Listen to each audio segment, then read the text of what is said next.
अस्सलाम वालेकुम। अगर आप वन पेपर की तैयारी कर रहे हैं और उससे रिलेटेड मटेरियल चाहते हैं, वीडियो लेक्चर और क्विज़ वगैरह, तो डिस्क्रिप्शन में मौजूद तमाम लिंक्स को चेक करें। इसमें यूट्यूब के लिंक्स भी अवेलेबल हैं, फेसबुक के और ट्विटर के। तो उन तमाम लिंक्स पर क्लिक करके उनको ज्वाइन कर लें, फॉलो कर लें और सब्सक्राइब कर लें। उसमें आपको इंशाल्लाह वीडियो लेक्चर, पीडीएफ नोट्स और क्विज़ मिलेंगे। Thank you. कंप्यूटर से रेलिवेंट जो है ना, अच्छा, सबसे पहले कंफ्यूजन हमारी, कंप्यूटर एक स्पेसिफिक डिग्री है। बहुत सारे लोग कंप्यूटर इंजीनियरिंग करते हैं, कंप्यूटर साइंस में डिग्री करते हैं, बहुत सारी डिग्रीज लोगों ने की होती हैं। तो यानी कहने का मकसद है, कंप्यूटर एक ऐसी फील्ड है जिसके ऊपर लोग 4 साल लगाते हैं। कंप्यूटर एक ऐसी फील्ड है जिसके ऊपर लोग 4 साल लगाते हैं और उसके बाद भी वो एक किसी स्पेसिफिक फील्ड में होते हैं जिसके ऊपर डिफरेंट टाइप की डिग्रीज है। यानी कंप्यूटर इंजीनियरिंग एक डिफरेंट कोर्स कंटेंट है और कंप्यूटर सॉफ्टवेयर इंजीनियरिंग एक डिफरेंट है, कंप्यूटर साइंस एक डिफरेंट है, आईटी एक डिफरेंट है। यानी 4-4 साल की डिग्रियां, यानी 5 एक तो होंगी, यानी 20 साल एक इंसान लगाए तो यानी कंप्यूटर में एक्सपर्ट बनेगा। यानी इनिशियल हमारी थॉट्स ये हैं कंप्यूटर के बारे में, यानी जब हम देखते हैं यार कंप्यूटर का तो बहुत ज्यादा कोर्स होगा। अच्छा, तो अब सबसे पहले जो है ना, बीइंग ए टीचर, मेरा ये जो है ना हक बनता है कि मैं आप लोगों को बता दूं कि यार इसका कोर्स क्या है और हमारी क्या डायमेंशन है, हमने किधर से आगे नहीं जाना, कहां से आगे नहीं जाना, कहां से पीछे नहीं रहना, बस ये मैं थोड़ा सा बता दूं। तो कंप्यूटर का बेसिकली कोर्स जो है हमारा डिवाइड होगा फंडामेंटल,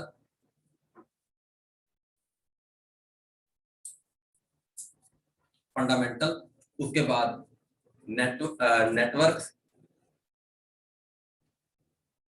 और इंटरनेट।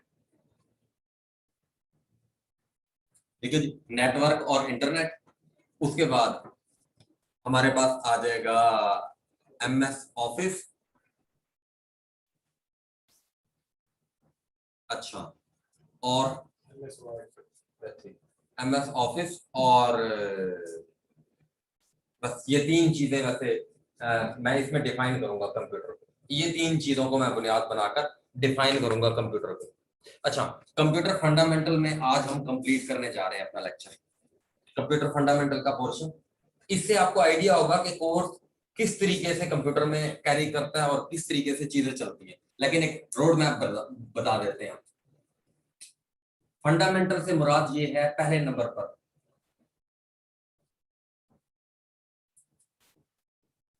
हिस्ट्री।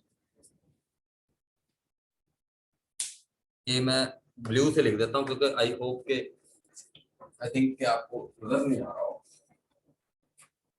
पहले नंबर पर हिस्ट्री,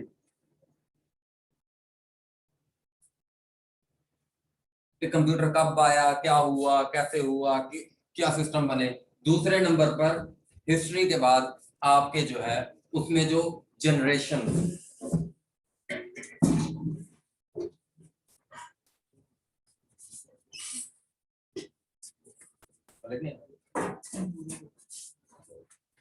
जनरेशन।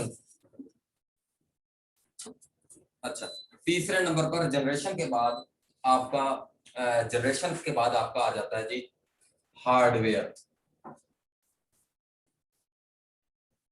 चौथे नंबर पर सॉफ्टवेयर।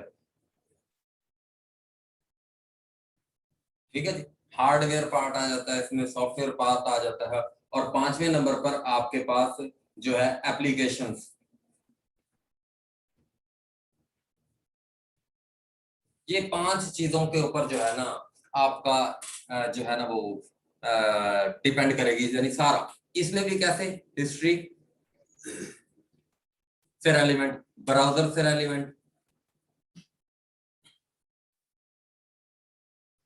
ब्राउजर, इंटरनेट जो ब्राउजर होते हैं, और इंटरनेट जो है टीसीपी आईपी और ओएस, टीसीपी आईपी और ओएसआई मॉडल, हम इसमें थोड़ा सा देखेंगे। अच्छा, और जो है, और हाँ, ईमेल, ईमेल देखेंगे। और एमएस ऑफिस में हमारी चीजें रहेंगी पहले नंबर पर एमएस वर्ड, दूसरे नंबर पर एमएस एक्सेल, तीसरे नंबर पर MS पावर पॉइंट, चौथे नंबर पर MS जो है ना MS एक्सेस। ठीक है जी। इसमें मिसलेनियस के तौर पर कुछ मिसलेनियस टॉपिक आएंगे, जैसे आउटलुक एक्सप्रेस।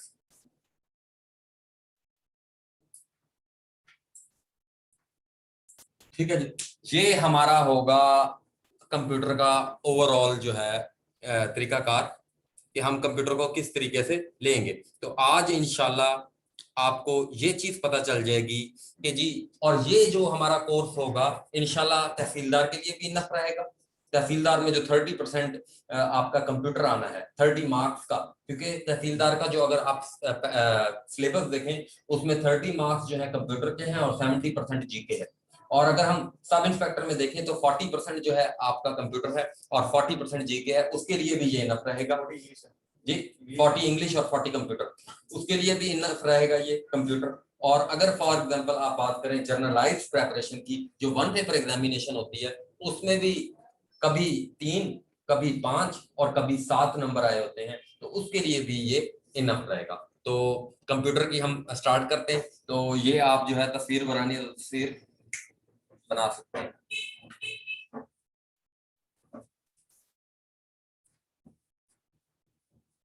इसमें हम जो MS वर्ड है, MS वर्ड के एक मैं फाइल भेजूंगा, नोट्स भेजूंगा आपको। वो 300 उसके अंदर MCQs होंगे, तो वो MCQs मैं आपको खुद करवाऊंगा। MS एक्सेल के इसी तरीके से 300 जो है MCQs होंगे, वो मैं खुद करवाऊंगा। MS पावर पॉइंट के कुछ होंगे इस तरीके से, मैं खुद करवाऊंगा। तो ये जो नेटवर्क और इंटरनेट की हिस्ट्री है, बाकी ये फंडामेंटल से आपको आइडिया हो जाएगा कि मैं कैसे आपको पढ़ाऊंगा ये सारी चीजें। अच्छा, और हमारा ओरिएंटेशन रहेगा टूवर्ड्स वन पेपर एग्जाम। और कैप्चर क्या करना है जी, हमने कैप्चर करना है हमने सीट्स लाइक तहसीलदार, सब इंस्पेक्टर, और अदरवाइज अगर आपका जो भी पेपर होते हैं तो उसके लिए भी ये इनफ रहेगा।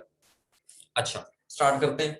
सबसे पहले जी हिस्ट्री। कंप्यूटर की जरूरत क्यों आई जी? कंप्यूटर की इसलिए जरूरत आई कि 2+2 तो हम कर लेते थे, 2+2 से ज्यादा करने के लिए हमें जो है टाइम लगता था। जब हम कहते थे 2+2+2+2 या 1000+2000+4000 जब हम करते थे, तो वो हमें करते हुए मुश्किल होती थी। उसके लिए जो एक साइंसदान थे जिनका नाम था ब्लेस पास्कल, ब्लेस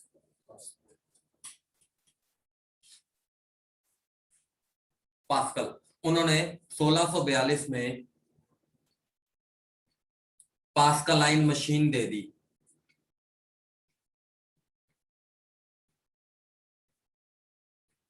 ठीक है जी। हिस्ट्री हमारा पहला टॉपिक है, ये हिस्ट्री हम देख रहे हैं उसकी हिस्ट्री। अच्छा, पास्कलाइन मशीन ब्लेस पास्कल ने 1642 में, और ये कौन सी मशीन थी? ये कैलकुलेशन मशीन थी।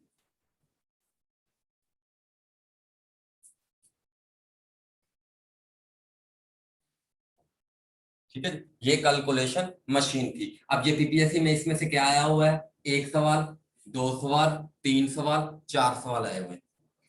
ठीक है जी, पीपीएससी में ये 4 सवाल आए हुए हैं। अच्छा, उसके बाद कैलकुलेशन की तो जो मशीन हो गई जी। अब जो है ना, रोला ये था कि चीजों को कंपैरिजन करना, चीजों को कंपेयर करने के लिए कोई एक मैकेनिज्म जो है, एक मशीन की जरूरत पड़ी। कैलकुलेशन तो आसान हो गई, 1000 की कैलकुलेशन, 2000 की कैलकुलेशन, 4000 की कैलकुलेशन कर ली। फिर जरूरत पड़ी किस चीज की? इस चीज की जरूरत पड़ी कि चीजों का, यानी ये जो 5000 है, ये 3239 से कितना छोटा है। ये 1,03,092 जो है, ये 293 से कितना छोटा है या बड़ा है। चीजों का जो कंपैरिजन था उसकी जो या 2x प्लस ये अरिथमेटिक टाइप की प्रॉब्लम, इसके लिए अब जरूरत पड़ी। तो फिर एक इंसान है जिनका नाम था चार्ल्स बबेज।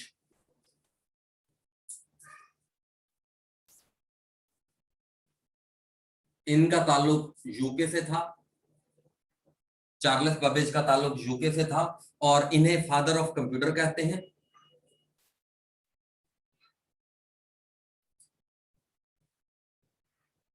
और इनकी डेट ऑफ डेथ 1871 है। Date of death DOD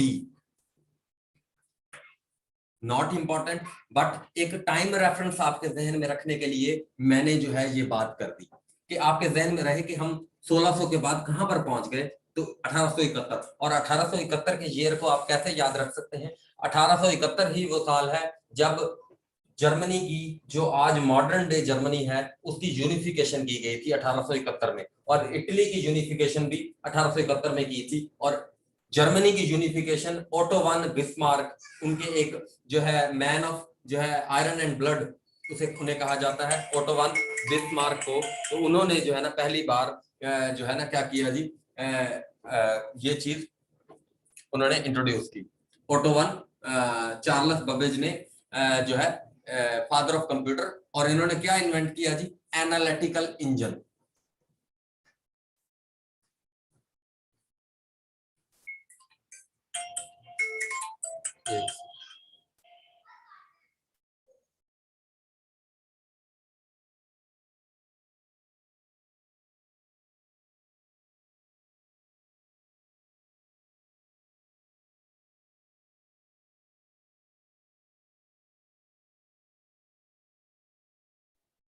analytical engine, ठीक है जी।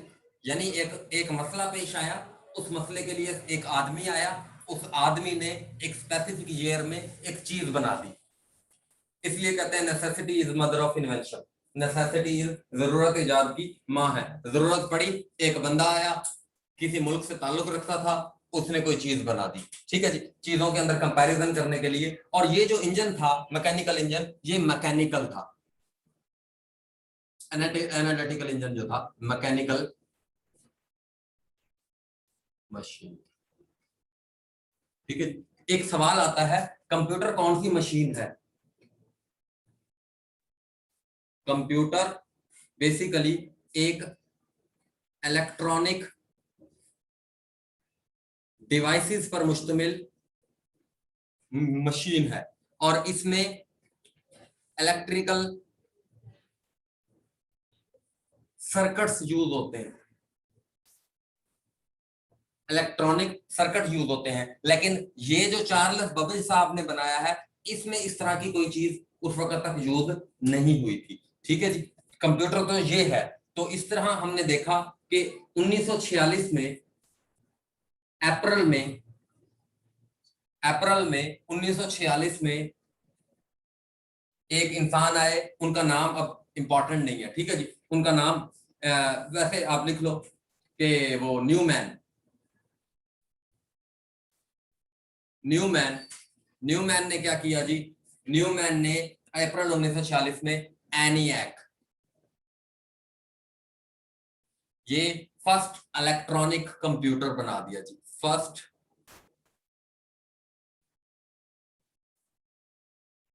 आपने भी इसी काबिल बनना है कि जैसे ये मैं आपको लेक्चर पढ़ा रहा हूं, आपको कंप्यूटर इस तरीके से आनी चाहिए, ठीक है जी। मैं नॉलेज तो आपको दे ही रहा हूं। I would like to share some information. Actually knowledge और इंफॉर्मेशन में डिफरेंस होता है। नॉलेज तो इंटरनेट भरा पड़ा है, नॉलेज के लिए तो पूरा का पूरा किताबें भरी पड़ी हैं। इंफॉर्मेशन नहीं है आप लोगों के पास कि यार क्या करना है, तो वो इंफॉर्मेशन भी मैं कोशिश करूंगा कि आप शेयर करता रहूं साथ साथ। First electronic machine, first electronic machine, but it can not store programme.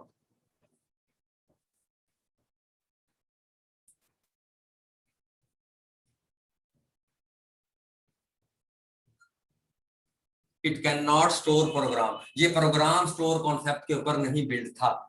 ये कंप्यूटर एनीएक जो था, ठीक है जी, ये जो है electrical electronic numerical integration and computer, ठीक है जी, ये जो था, ये जो न्यूमैन ने जो बनाया था अप्रैल 1946 में, ये बेसिकली उस पर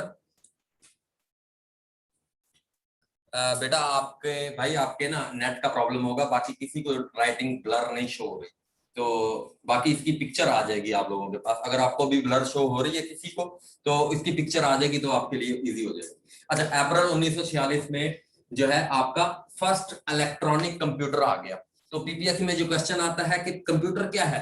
कंप्यूटर इलेक्ट्रॉनिक डिवाइसेस का मजमुआ है। और उसमें इलेक्ट्रॉनिक सर्किट्स भी हैं। अगर ऑप्शन में इलेक्ट्रॉनिक डिवाइसेस आया होगा तो वो इलेक्ट्रॉनिक डिवाइसेस आप क्लिक करोगे, और अगर इलेक्ट्रिकल सर्किट आया होगा तो आप वो क्लिक करोगे। अच्छा, उसके बाद मई 1946 में जस्ट 1 मंथ बाद अब एक ऐसा कंप्यूटर चाहिए था जो कंप्यूटर जो है वो करे, प्रोग्राम को स्टोर करे। तो उसके उसके लिए जो है आपका कंप्यूटर आया EDSAC। और ये EDSAC कंप्यूटर जो था फर्स्ट प्रोग्राम स्टोर कॉन्सेप्ट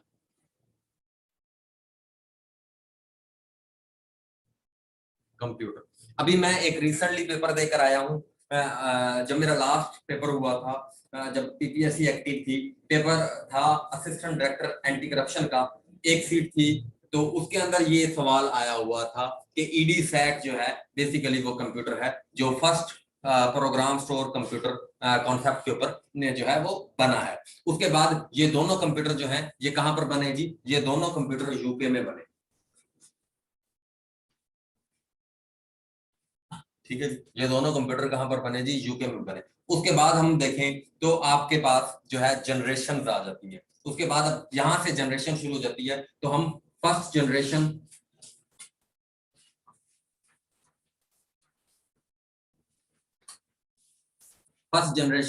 सबसे पहले इरा 1946 से लेकर 1959 तक इंपॉर्टेंट। ये क्वेश्चन आया हुआ था कि इनमें से कौन सा जो है प्रोग्राम स्टोर कंप्यूटर है, प्रोग्राम स्टोर कॉन्सेप्ट के ऊपर कंप्यूटर बना? ENIAC, EDSAC, UNIVAC, none of these, ये ऑप्शन थे। ठीक है जी, तो ऑप्शन बी राइट आंसर था, EDSAC। मेरा गलत हुआ था। अच्छा, फर्स्ट जनरेशन कंप्यूटर 1946 से लेकर 1959 तक ये जो है फर्स्ट जनरेशन कंप्यूटर था। और ये जो है 1946 से, और इसमें जो कंपोनेंट यूज हुआ था, इधर मैं लिखा करूंगा ड्यूरेशन, इधर ड्यूरेशन, और आगे जो है इसमें जो कंपोनेंट यूज हुआ है, इसमें जो कंपोनेंट यूज हुआ है वो लिखेंगे। कंपोनेंट इसमें क्या था जी? Vacuum tube, vacuum tube use हुई थी। और फिर उसके बाद जो है ये इसकी जो मिसालें हैं, तो इसकी मिसालें अभी हम नहीं देखते। ठीक है जी, ये अब हमारे लिए बहुत है। फर्स्ट जनरेशन, ड्यूरेशन, ये 3 सवाल है PPSC। ठीक है, हर लफ्ज एक सवाल है। अच्छा, उसके बाद और साथ में कॉन्सेप्ट भी है। अच्छा, फर्स्ट जनरेशन हो गया। उसके बाद सेकंड जनरेशन, 1959 से लेकर 1965 तक, 1959 से लेकर 1965 तक। और इसमें अगर हम देखें तो सेकंड जनरेशन में ट्रांजिस्टर आपका यूज हुआ। अच्छा, अगर जिन्होंने कंप्यूटर बिल्कुल भी नहीं पढ़ा उनके लिए मैं बताना चाहूंगा कि ये वैक्यूम ट्यूब जो है ये बहुत बड़ा एक इलेक्ट्रॉनिक सर्किट आपका बनाती थी। ये पहला जो आपका कंप्यूटर था उसके अंदर 18,000 वैक्यूम ट्यूब यूज हुई थी, और उसका जो वेट था वो 30 टन था। पहला जो आपका कंप्यूटर बना है ENIAC, वो कंप्यूटर 30 टन का था, और उसके अंदर 18,000 वैक्यूम ट्यूब बनी थी, यूज हुई थी। इसका मतलब क्या है? इसका मतलब ये है कि वो कंप्यूटर जो था वो साइज में बहुत बड़ा था, उसकी जो स्पीड थी वो बहुत ज्यादा स्लो थी। इस तरह के क्वेश्चन आपको पता होने चाहिए कि पहले पहले फिर बाद में इंप्रूव होती गई। ट्रांजिस्टर ने उसके साइज को रिड्यूस कर दिया, उसकी स्पीड को इन्हांस कर दिया। इस तरीके से थोड़ी कॉन्सेप्टिव चीजें मैं ये समझ के चलूंगा कि आप लोगों को आती होंगी। अच्छा, उसके बाद क्योंकि हर बंदा ही हम में से, आप जो ऑनलाइन ले रहे हैं मेरे से, उन लोगों, वो सब लोग जो है कंप्यूटर मोबाइल पर ले रहे होंगे या कंप्यूटर पर ले रहे होंगे, तो उनको इतनी ये कंप्यूटर की हाव नाव होगी। और जो सामने आप बैठे हैं ये भी सारे के सारे ग्रेजुएट्स हैं, इतनी थोड़ी बहुत मैं समझ के चलूंगा कि आपको अंडरस्टैंडिंग होगी। और ट्रांजिस्टर के इन्वेंटर के बारे में अभी लेक्चरर इंग्लिश के पेपर में आ चुका है सवाल, तो इसलिए हम इसका ट्रांजिस्टर का जो इन्वेंटर है उसका नाम था बर्डीन। बर्डीन, इसके इन्वेंटर का क्या नाम था जी? बर्डीन। अच्छा, उसके बाद हमारे पास थर्ड जनरेशन आ जाती है। थर्ड जनरेशन का इरा है 1965 से लेकर 1971 तक। 1965 से लेकर 1971 तक, और इस जनरेशन में यूज हुआ आईसी। और ये कंपोनेंट जो आईसी, और आईसी एब्रीविएशन है इंटीग्रेटेड सर्किट का।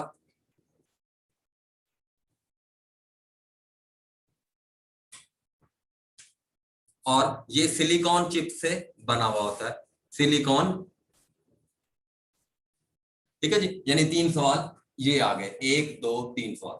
अच्छा, थर्ड जनरेशन 1965 से 71 तक जो है, और इसमें इंटीग्रेटेड सर्किट आईसी, इसने क्या किया जी, साइज को बिल्कुल ही रिड्यूस कर दिया जी, और इसने जो है बहुत सारी चीजों के अंदर improve, speed, accuracy and everything जो है इंप्रूव होगी कंप्यूटर की थर्ड जनरेशन में। उसके बाद अगर हम फोर्थ जनरेशन देखें,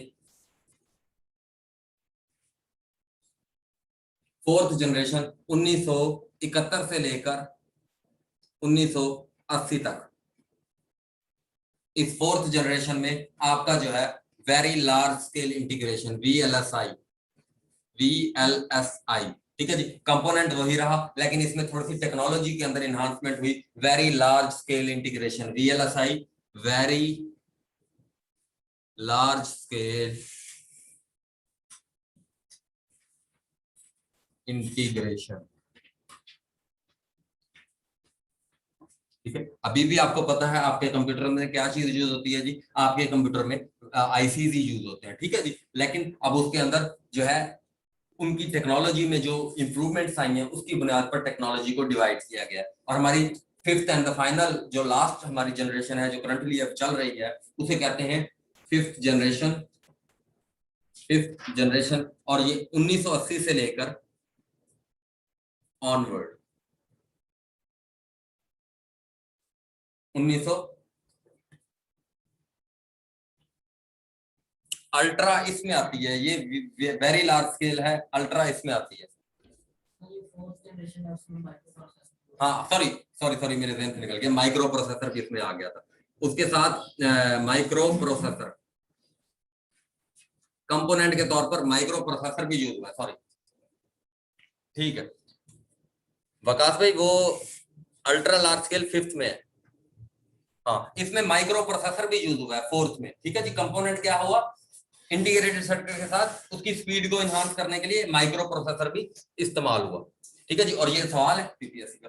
अच्छा, 1980 से लेकर ऑनवर्ड जो है आपकी फिफ्थ जनरेशन है, और फिफ्थ जनरेशन में आपका ULSI, ULSI, ultra large scale integration, ultra large scale integration. और इसमें क्या हो रहा है जी आजकल, जो आर्टिफिशियल इंटेलिजेंस, आर्टिफिशियल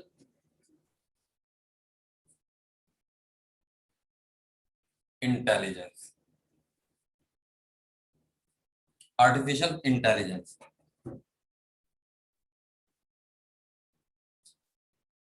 ठीक है, आर्टिफिशियल इंटेलिजेंस इसमें यूज हुई है। तो ये आपकी 5 जनरेशन हो गई, और थोड़ी सी आपको कंप्यूटर की हिस्ट्री के बारे में पता चल गया कि जो है ये सारे क्वेश्चन आए हुए हैं जी। तो इस तरीके से हम कंप्यूटर को आगे लेकर चलते हैं कि इसको हिस्ट्री में डिवाइड किया गया है। और फिर अब हमारे पास कंप्यूटर के, अब हम अंदर जाते हैं, कंप्यूटर के अंदर जाते हुए हम देखते हैं कि इसके कौन से जो है हार्डवेयर हैं और कौन से सॉफ्टवेयर हैं, और सॉफ्टवेयर में किस तरह की चीजें होती हैं। तो इसकी पिक्चर,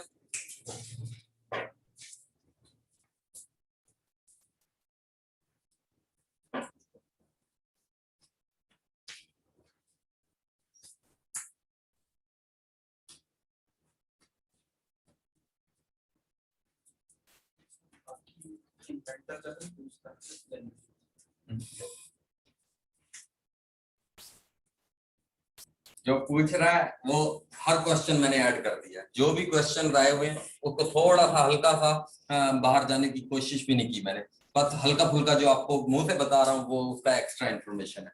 ठीक है जी, कि एक आपकी रिदमिक सेंस बनती जाए।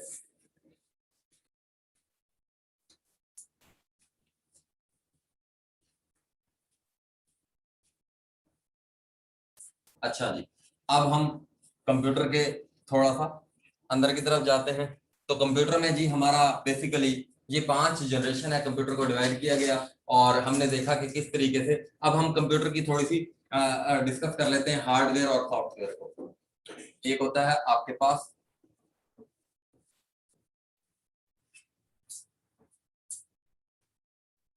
हार्डवेयर और एक होता है आपके पास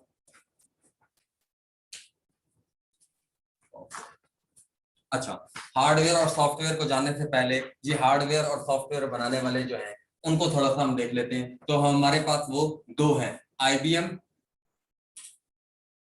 जो मेन है, जो इसके बारे में पीपीएससी में क्वेश्चन आते हैं, आईबीएम इंटरनेशनल बिजनेस मशीन,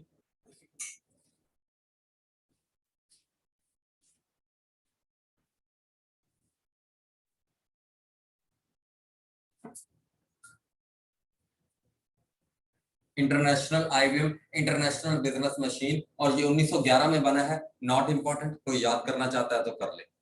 अच्छा, उसके बाद हमारे पास दूसरे नंबर पर क्या है जी, एप्पल। थोड़ा सा खुला कर लेते हैं।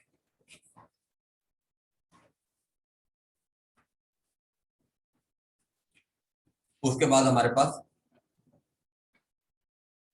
एप्पल, ठीक है जी। इंटरनेशनल एप्पल में अब आईबीएम 1911 में बना, तो आईबीएम ने जिम्मेदारी उठाई कि जी ये कंप्यूटर को पहले आईबीएम ने क्या दिया जी, पहले आईबीएम ने दिया जी जो आपके इनिएक थे, बड़े बड़े कंप्यूटर थे। उसके बाद मेन फ्रेम कंप्यूटर,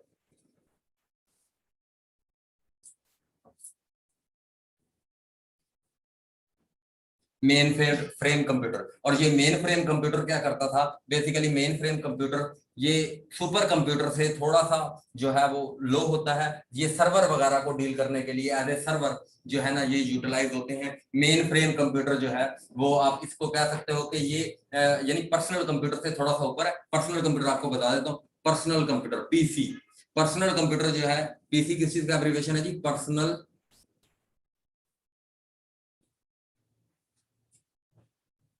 कंप्यूटर। और इन जो है ये सबसे जो आपका बड़ा कंप्यूटर है वो उसे कहते हैं आप सुपर कंप्यूटर, ठीक है जी। सुपर कंप्यूटर क्या होता है जी, फास्टेस्ट होता है।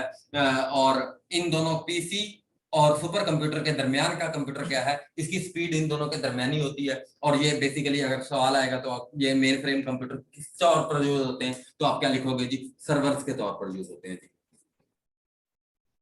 सर्वर्स के तौर पर यूज होते हैं, ठीक है जी। अब सर्वर क्या होता है वो हम नेटवर्क पार्ट में देखेंगे। अच्छा जी, सुपर कंप्यूटर। उसके बाद hybrid computer,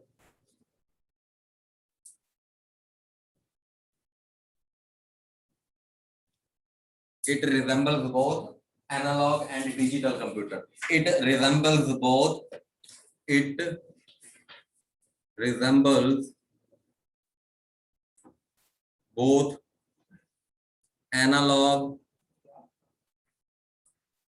and digital computer. Same PPSC का सवाल की स्टेटमेंट लिखी है मैंने, it resembles both analog and digital computer. अब यहां पर सवाल आता है एनालॉग और डिजिटल क्या होता है। एनालॉग ऐसे जिसमें जो है नीडल्स होती हैं, ठीक है जी। नीडल्स का क्या मतलब जी, जिसमें जो है ना आपकी फ्रीक्वेंसी होती है,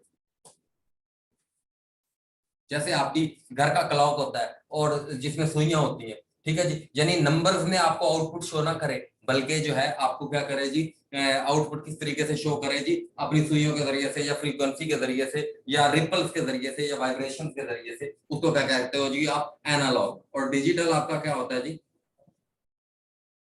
डिजिटल वो होता है जो आपको नंबर्स की सूरत में आउटपुट दे,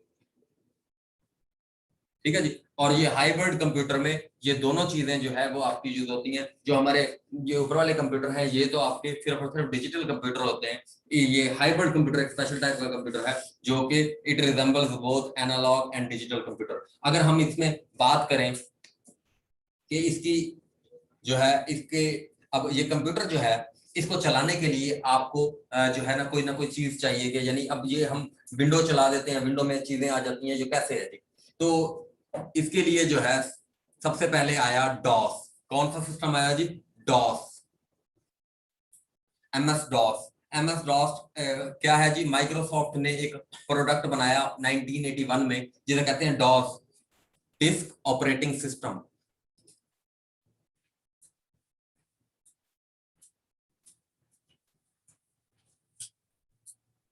ठीक है जी, डिस्क ऑपरेटिंग सिस्टम। और ये क्या चीज यूज करता है, ये GUI यूज करता है, GUI, graphical user interface, graphical, oh sorry ये तो command line, command, sorry sorry, वो विंडो GUI करती है। अच्छा, डिस्क ऑपरेटिंग सिस्टम, और ये CLI यूज करता है, कमांड लाइन, ठीक है जी, कमांड लाइन यानी इंटरफेस, यानी आप लिखते होगे वो कमांड लाइन इंटरफेस। किसी ने MS DOS अगर यूज किया होगा, आप C लिखो, दो वो डुंडियां बनाओ और वो करो, उसका एक स्पेशल टाइप का क्या होता है, साइंटैक्स होता है, उस साइंटैक्स में लिखो तो आप MS DOS के अंदर जो है डिफरेंट फंक्शंस को परफॉर्म कर सकते हो, फॉर्मेट करते हो। मैं जो है ना विंडो 98 में जिस तरीके से होता था कि जो है ना आपको DOS में जाते थे, C को फॉर्मेट करते थे, फॉर्मेट ये तो वो इस तरीके से जो पुराने बंदे हैं। हाँ, ये इन सबके जो है ना, सबके ये कंप्यूटर अब जितना भी आगे लीड करेगा, ये सब कुछ आपको अंडरस्टूड होगा। ये दोनों जैसे हैं, इन दोनों के हेडक्वार्टर कहाँ पर हैं जी, यूके में, ओ अमेरिका में, अमेरिका। अब बाकी आगे सारी चीज जो है वो आपकी क्या होगी, अमेरिका लीड पे करेगा, ठीक है जी। International business machine, main frame computer, personal computer, super computer, hybrid computer, analog और डिजिटल। अब इसमें जो सिस्टम यूज हो रहा है, वो सिस्टम कौन सा यूज हो रहा है जी, सिस्टम आपका यूज हो रहा है कमांड लाइन इंटरफेस। अब इसके बाद फिर मजीद हुआ, वो बता देंगे वो। अच्छा, मिनी और मैक्रो भी चलो बता ही देते हैं। मिनी कंप्यूटर होता है आपका, ये जो कंप्यूटर का साइज बिल्कुल ही जो छोटा होता है, इसको मिनी कंप्यूटर कहते हैं। और मैक्रो सबसे बड़ा साइज, मैक्रो बड़ा साइज, मिनी और मैक्रो अपने साइज के एतबार से, साइज के एतबार से, साइज वाइज, ठीक है जी। कंप्यूटर को दो कैटेगरी में यूज किया है, छोटे कंप्यूटर को क्या कहते हैं, मिनी कंप्यूटर, और बड़े कंप्यूटर को आप क्या कहते हो, मैक्रो कंप्यूटर। अच्छा, और पीसी को आप क्या कहते हो जी, पर्सनल कंप्यूटर। अच्छा, उसके बाद डॉस आ गया। अब उसके बाद आपके पास क्या है, माइक्रोसॉफ्ट विंडो।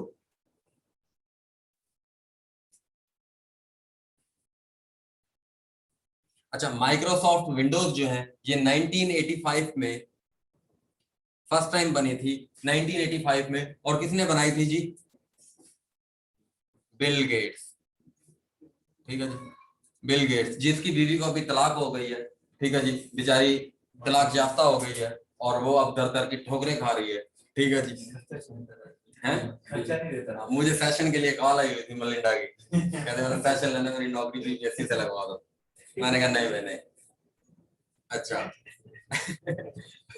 उम्र भी होना चाहिए ना थोड़ा। अच्छा, 1985 में वाइफ ने डिवोर्स दी है, ठीक है, हाँ मुझे कॉल आई हुई थी। हाँ, मैंने कहा बिल गेट्स तो उसके साथ रहा नहीं, तो मुझे मेरे पैसे मिलने, मैंने कहा नहीं भाई। अच्छा, माइक्रोसॉफ्ट विंडो जो है 1985 में बिल गेट्स ने डेवलप की, फाउंडर है बिल गेट्स इसका, माइक्रोसॉफ्ट विंडो। और इसमें ये क्या है जी, ये ओपन सोर्स नहीं है, ये क्लोज सोर्स है। अब ओपन सोर्स और क्लोज सोर्स क्या होता है, ओपन सोर्स और क्लोज सोर्स, ओपन सोर्स और क्लोज सोर्स, आपसे पूछता रहता है क्या,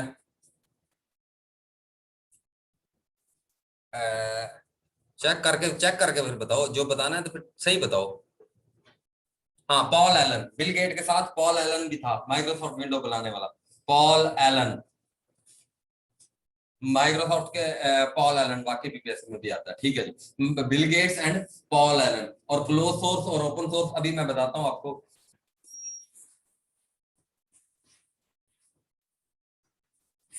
अच्छा, पहले हम थोड़ा सा इसको फाइनल करें, और हमारा फर्स्ट वर्जन कौन सा था,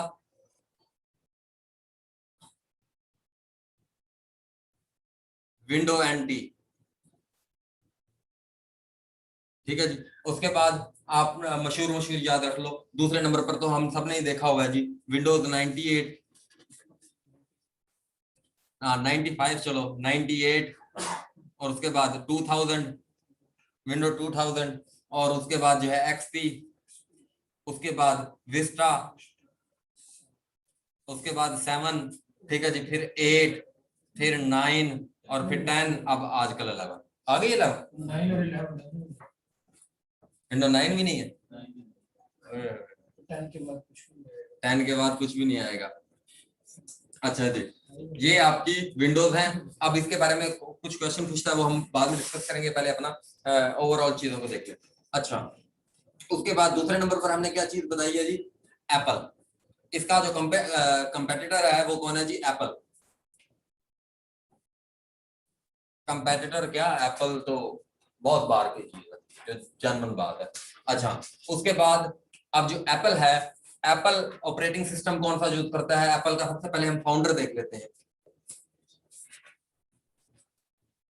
कौन है? Steve jobs. और कब मरा है जी? सवाल आता है बीपीएससी में, 5 अक्टूबर 2011। अक्टूबर 2011, अक्टूबर 2011। और अभी है कोई वुक कुक, पता नहीं क्या नाम है अभी, Brook Tim Tim Tim Brook Cook Cook इस तरह से है कोई, ठीक है जी, फाउंड अभी जो इसका सीईओ, अभी कोई बता देगा। मैं विंडो 8.1 भी आई है, हाँ सॉरी यार, विंडो 8.1 और नहीं आई, अभी आ जाएगा हमारे पास। इसका करंट सीईओ टिम टिम है, टिम कुक, ये टिम कुक आ गया, करंट है इसका सीईओ टिम कुक कुक, ठीक है जी।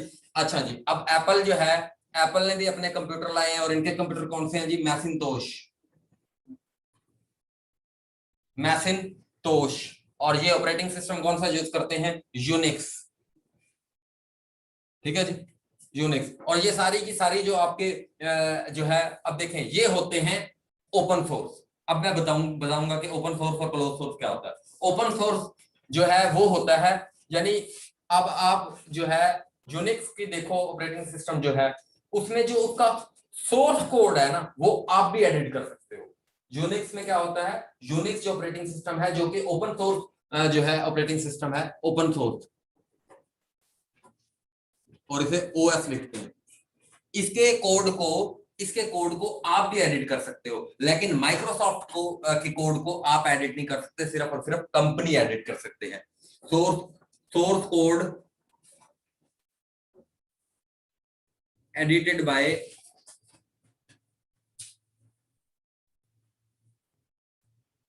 कंपनी, ठीक है जी, क्लोज सोर्स। उसके बाद open source, source code edited by user, user जिसमें कर सकता है। और यूनिक्स का जो बनाने वाला है उसका नाम है Dennis Ritchie, Dennis Ritchie, Dennis Ritchie और के थॉमसन, थॉमसन याद रख लो, डेनिस रिची और थॉमसन, थॉमसन और डेनिस रिची ने, अब यहां पर थोड़ी सी हम बात कर लेते हैं। हमारे पास इस कंप्यूटर की ये जो विंडोज है, ये किस चीज में बनती है जी? हमारे इस कंप्यूटर की विंडोज लैंग्वेजेस में बनती है। और जिस कंप्यूटर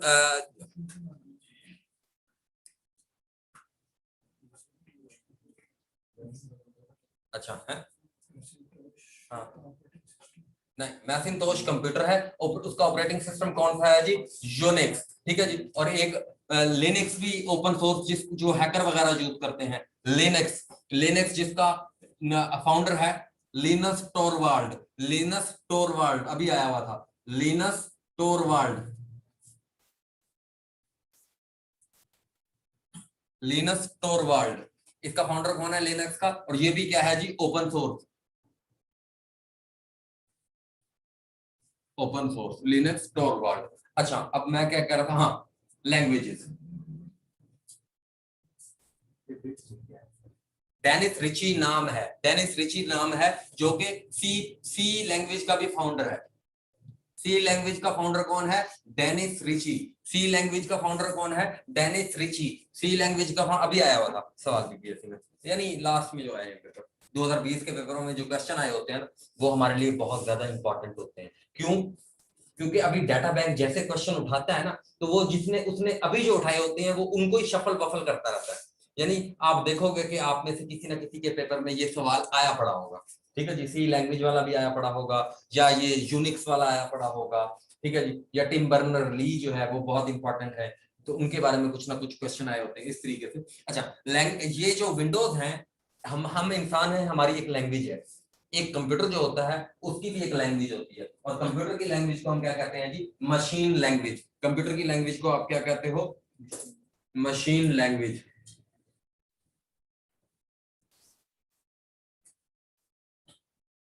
और मशीन लैंग्वेज जो है वो आपकी क्या होती है जी, 0-1 की फॉर्म में होती है, और 0-1 की फॉर्म को क्या कहते हो, बाइनरी। 0-1 की फॉर्म को आप क्या कहते हो जी, बाइनरी। और मशीन लैंग्वेज में आपको अगर एग्जांपल बताऊं मैं, तो असेंबली लैंग्वेज है, लो लेवल लैंग्वेज, और इसे मशीन लैंग्वेज को लो लेवल लैंग्वेज भी कहते हैं, लो लेवल लैंग्वेज। मशीन लैंग्वेज को लो लेवल लैंग्वेज भी कहते हैं। असेंबली लैंग्वेज, फोर्ट्रान, ठीक है जी, और बेसिक, HTML, ठीक है जी, क्यों, पास्कल और कोबाल। हाँ पास्कल और कोबाल लिख लो, चलो सर, पास्कल और कोबाल, कोबाल आई हुई थी, पास्कल, कोबाल, और वो एक पैथॉन भी है, पाइथन भी है, पाइथन, ठीक है जी। ये आपकी क्या है,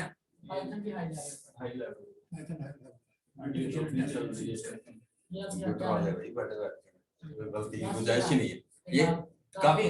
Fortran, Pascal, COBOL, low level language, और ये क्वेश्चन है लो लेवल लैंग्वेज, और इसको असेंबली लैंग्वेज भी कहते हैं, ओ सॉरी असेंबली लैंग्वेज भी है इसकी मिसाल, फोर्ट्रान भी है, पास्कल भी है, और कोबाल भी है, ठीक है जी। और जावा हाई लेवल। अच्छा, अब उसके बाद आपके पास क्या होती है जी, हाई लेवल लैंग्वेज, यानी ये वाली लैंग्वेज सिर्फ और सिर्फ कंप्यूटर समझता है, और ये 0-1 की फॉर्म में होती है। और आपकी हाई लेवल लैंग्वेज वो होती है जो जिसमें हम कंप्यूटर को बताते हैं, हाँ भाई कंप्यूटर 2 + 2 कर, ठीक है जी, हाँ भाई कंप्यूटर 2 × 2 कर, वो लैंग्वेज जो है उसको क्या कहते हैं, हाई लेवल लैंग्वेज। और हाई लेवल लैंग्वेज जो है आपकी कौन सी होती है जी, 1 नंबर पर आपकी C++,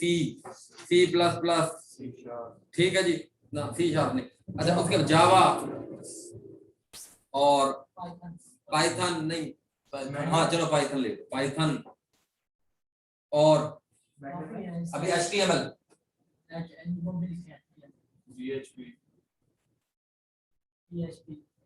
PHP, चलो PHP भी लिख लो आखिरी बात,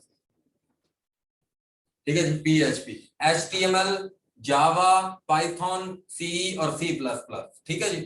अब जी हमारे पास हो गया ये इसका लो लैंग्वेजेस किसमें लिखी जाती हैं जी, लो लेवल लैंग्वेज और हाई लेवल लैंग्वेज।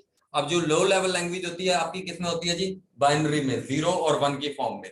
अच्छा, अब इसमें हम देख लेते हैं एप्पल का, और जो है ना कोई चीज, मैकिंटोश इसके आए हुए हैं जी कंप्यूटर, और उसके बाद मैकबुक भी किसका है जी, एप्पल कंपनी का है, ठीक है जी। और जो है, अच्छा एक होता है यूनिवैक, वो इसका है IBM का, यूनिवैक किसका है, यूनिवैक कहते हैं universal automatic computer.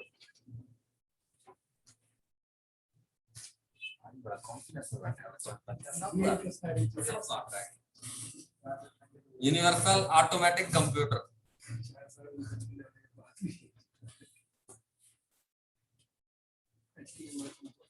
Universal automatic computer है वो, अभी वो HTML हमने टीम करना नहीं बताया।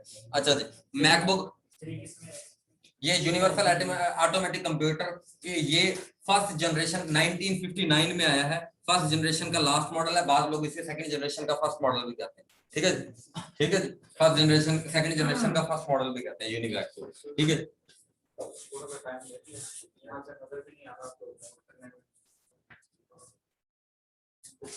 तस्वीर मिल जाएगी, तस्वीर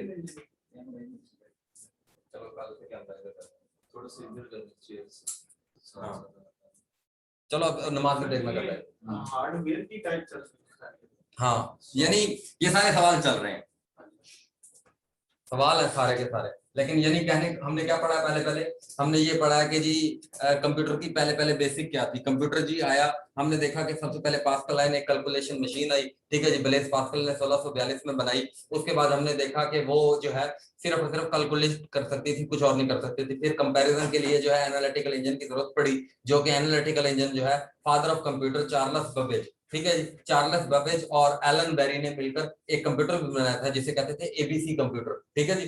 उसे अतान ऑफ बेरी कंप्यूटर भी कहते थे, एबीसी, ले लो लेना जो। फिर उसके बाद जो है ये 1800 जो है ना 1850 की बात है, जब ये जो है एनालिटिकल इंजन आया और वो एक मैकेनिकल डिवाइस थी। फिर उसके बाद हमने देखा कि इलेक्ट्रॉनिक में न्यूमैन जो है उसने जो है अपनी एक जो है बड़ी जबरदस्त चीजें पेश की, और उसकी बुनियाद पर फर्स्ट जो कंप्यूटर है, फर्स्ट डिजिटल इलेक्ट्रॉनिक कंप्यूटर जो है, फर्स्ट डिजिटल कंप्यूटर जो है आपका वो 1946 में अप्रैल में यूके में बना, जिसे आपने कह दिया एनईएक्स, लेकिन वो प्रोग्राम स्टोर नहीं कर सकता था। उसके बाद जो है आपका सेकंड कंप्यूटर बना जिसे आपने कहा ईडीसैक, और वो प्रोग्राम स्टोर कॉन्सेप्ट के ऊपर बना। फिर उसके बाद हमने देखा कि ये जो कंप्यूटर होते हैं, इन कंप्यूटर के अंदर जो है शुरू में तो आपके पास क्या था, अभी बात करते हैं ना, अभी हम बात करते हैं। फिर हम ये देखा कि यार कंप्यूटर के अंदर क्या क्या जी आपकी विंडोज क्या क्या होती हैं, और वो विंडोज किस लैंग्वेज में लिखी जा सकती हैं, और वो विंडोज जो है, और वो जो उसका हार्डवेयर है, हार्डवेयर बनाने वाली दो कंपनियां कौन कौन सी हैं, और जो इंपॉर्टेंट हैं, जो हमारे पेपर में बहुत ज्यादा सवाल आते हैं कि जी उसके मॉडल कौन से हैं, उसकी जो है डेवलपमेंट किस किसने की है। ये अभी तक सिर्फ हमने देखा है, हमने और कुछ नहीं देखा, ठीक है, ऐसा ही। अच्छा, उसके बाद जो है एप्पल में आपका मैकिंटोश हो गया, इसका करंट वो हो गया, लिनक्स हो गया, यूनिक्स हो गया, यूनिक्स का भी डेनिस रिची और थॉमसन हो गया। उसके बाद जी डॉस हो गया, ठीक है, यहां तक इसको अब तस्वीर बना लो। तस्वीर आपको तो ऐड करते हैं ना, फिर आपको वहां पे तस्वीर मिल जाएगी, आप बाद में भी नोट करवा सकते हैं।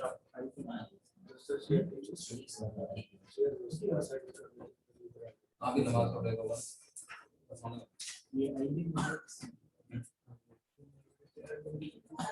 अच्छा ठीक है, कोई सवाल तो नहीं।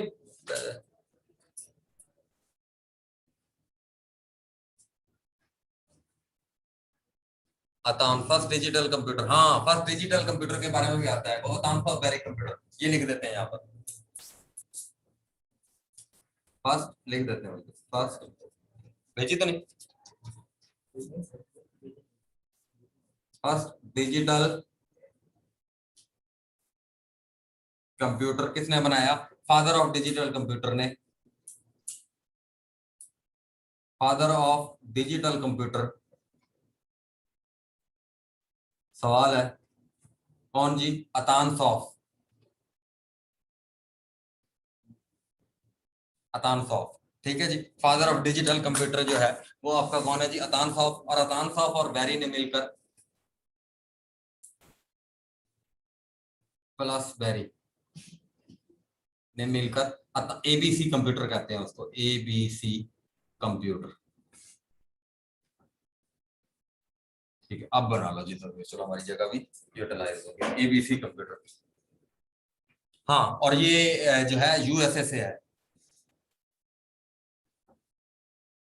वो तो अब सारा कुछ यूएसए ही करेगा तकरीबन। ये आईबीएम में है या किसमें है? एप्पल में? ना ये सेपरेट है, यानी एक ये टेक्नोलॉजी है डिजिटल कंप्यूटर, यानी एनालॉग और डिजिटल किया हमने ये, यानी पहले एनालॉग जो है ना, जब डिजिटल आए, अब जैसे एसी और डीसी का, चलो वही अभी देखते हैं। बाकी जो किसी को अगर बेसिक में कोई हल्का सा मसला है तो वो अपने जो है ना साथ वाले से पूछ ले, किसी से पूछ ले जी, बिल्कुल ही जो बेसिक होती है अली बे। अच्छा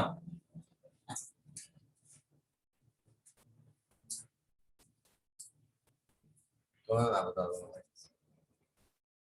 अच्छा, उसके बाद जी हमारे पास आ गया, अब ये जो एनालॉग और डिजिटल कन्वर्जन है, ये भी आपको आनी चाहिए, और ये पेपर में बाद में पूछ भी लेते हैं, ठीक है जी। आपके मैथ के सेक्शन में भी आ सकता है, उसके अलावा भी आ सकता है। बाइनरी टू डिजिटल और digital to binary, binary to decimal और डेसिमल टू बाइनरी,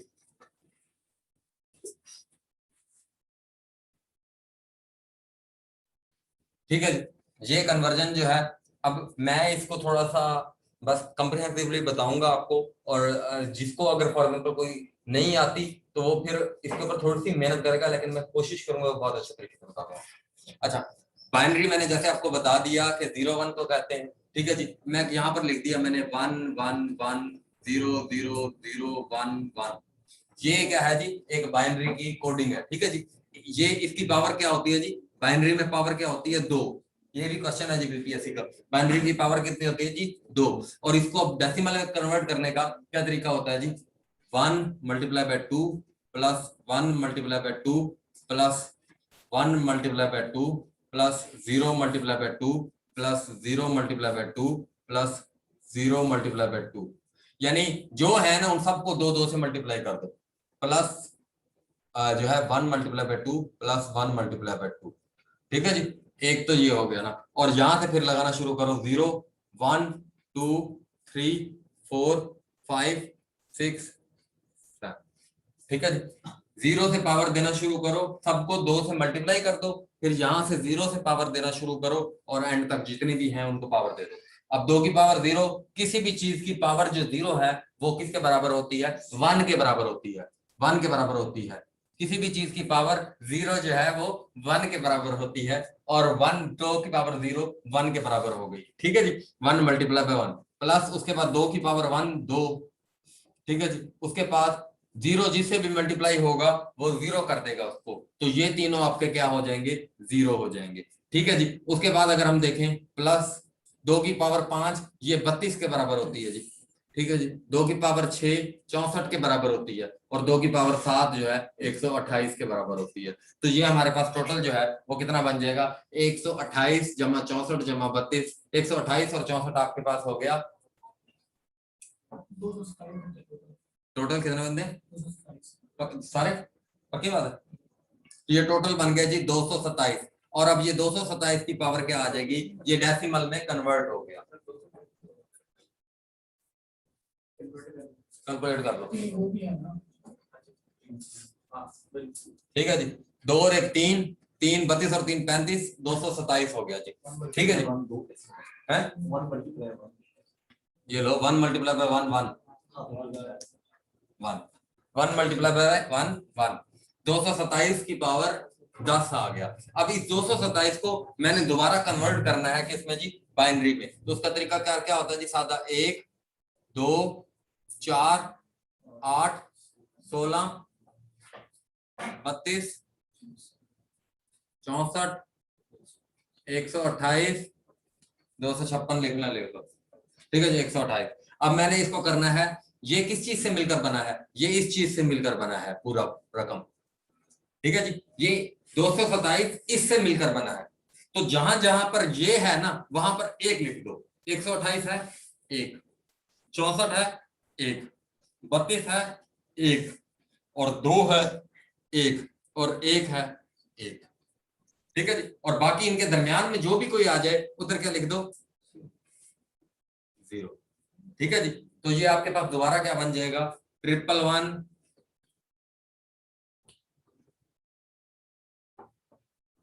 बाइनरी में कन्वर्ट, ठीक है जी।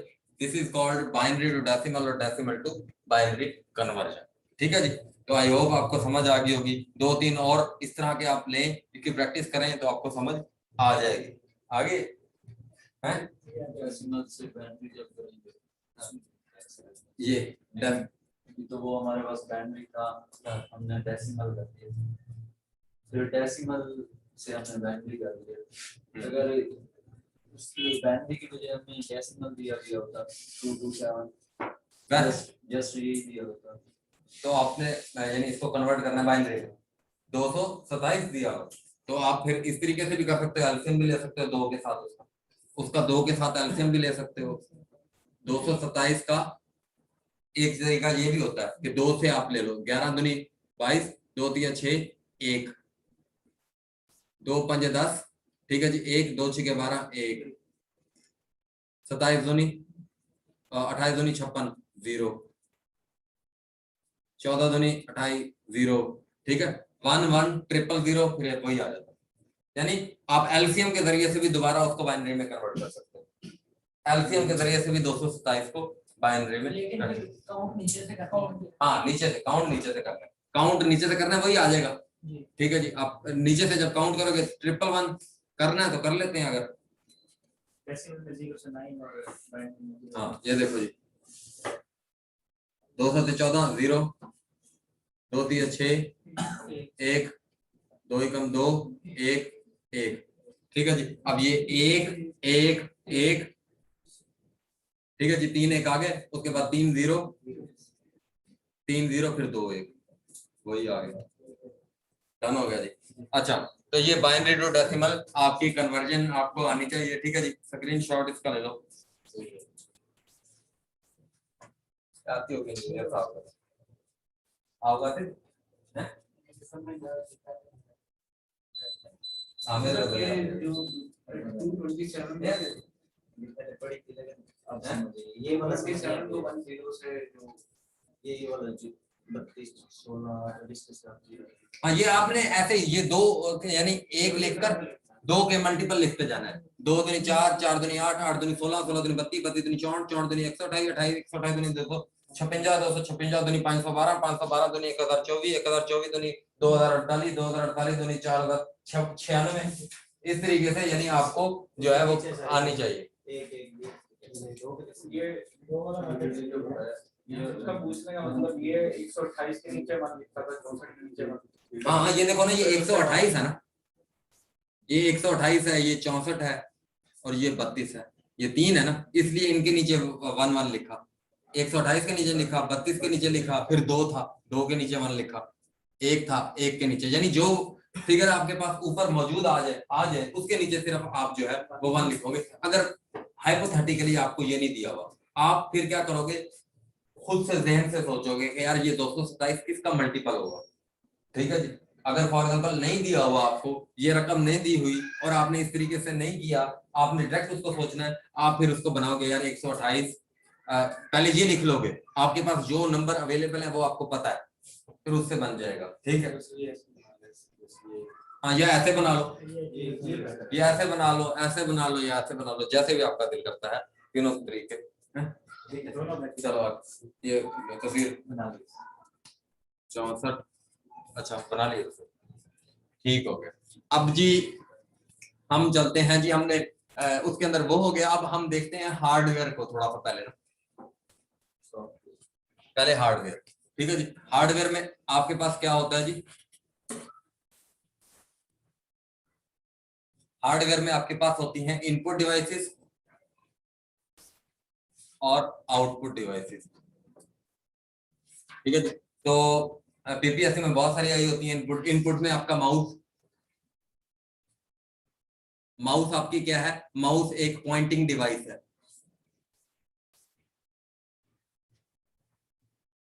पॉइंटिंग डिवाइस है यानी आप ऐसे उस माउस को ऐसे ऐसे करते हो तो वो ऐसे ऐसे हिल रहा होता है, यानी पॉइंट जहां पर आप पॉइंट करोगे वहीं पर माउस क्या है, एक काउंटिंग पावर 10 कैसे आई। अब गुजर गया यार साकिब, अच्छा वो तो मैं बताता हूँ, वो साकिब सवाल पूछ रहा था। अच्छा चलो साकिब ना उससे शहजाद से पूछ लेना, वकास से पूछ लेना, या जो है ना किसी और से पूछ लेना। डेसिमल में किया ना इसलिए 10 लिख दिया। हाँ डेसिमल, यानी डेसिमल में पावर कितनी होती है, 10 होती है। बाइनरी में कितनी होती है जी, बाइनरी में 2 होती है। ठीक है, अच्छा माउस क्या है, माउस आपका एक पॉइंटिंग डिवाइस है और ये एक इनपुट डिवाइस है। उसके बाद कीबोर्ड, कीबोर्ड की आप अलाइनमेंट जो है, कीबोर्ड के स्पेलिंग क्या होते हैं, BOARD, BOARD कीबोर्ड के जो है, और ये हम कौन सी यूज करते हैं, QWERTY।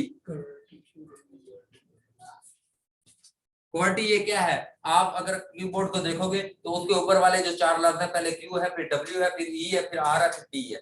ठीक है जी, इस तरीके से वो QWERTY बन गया, यानी आप QWERTY टाइप का कीबोर्ड जो है वो यूज करते हो। आपकी जो उसका बटन की वो है ना अलाइनमेंट, वो कीबोर्ड हो गया। उसके बाद आपका जो है वो जॉयस्टिक हो गया, माउस के अंदर ही जॉयस्टिक है। हाँ माउस जो है ना, ये एंगलबर्ट, डगलस एंगलबर्ट ने जो कि एक अमेरिकन है। ये सारे सवाल ही है, ठीक है जी। डगलस एंगलबर्ट जो है माउस, इसने माउस को इन्वेंटर है, और इसने क्या किया जी, माउस को जो है ना, ये अमेरिका से ताल्लुक है इसका, अमेरिका से। जॉयस्टिक हो गया, उसके बाद कीबोर्ड हो गया, उसके बाद आपका हो गया वो कैमरा, ठीक है जी, वेबकैम, ठीक है जी। अब थोड़ी सी एडवांस लेवल की, लाइट पेन, टच स्क्रीन, ठीक है जी, बारकोड रीडर, ये माइक्रोफोन, इसे मैं ऑडियो इनपुट दे रहा हूं, माइक्रोफोन, माइक्रोफोन हो गए, ठीक है जी। स्कैनर जो है आपका इनपुट आउटपुट डिवाइस है, इनपुट है सर, स्कैन करके इन कर इन कर लेगा स्कैनर, स्कैनर, हाँ स्कैनर हो गया, जॉयस्टिक होगी। अब उसके बाद हमारे पास कुछ स्पेशल होती हैं, उनका नाम है MICR, MICR, ये भी आता है, मैग्नेटिक इंक कैरेक्टर रिकग्निशन, ये भी आता है, मैग्नेटिक इंक कैरेक्टर रिकग्निशन।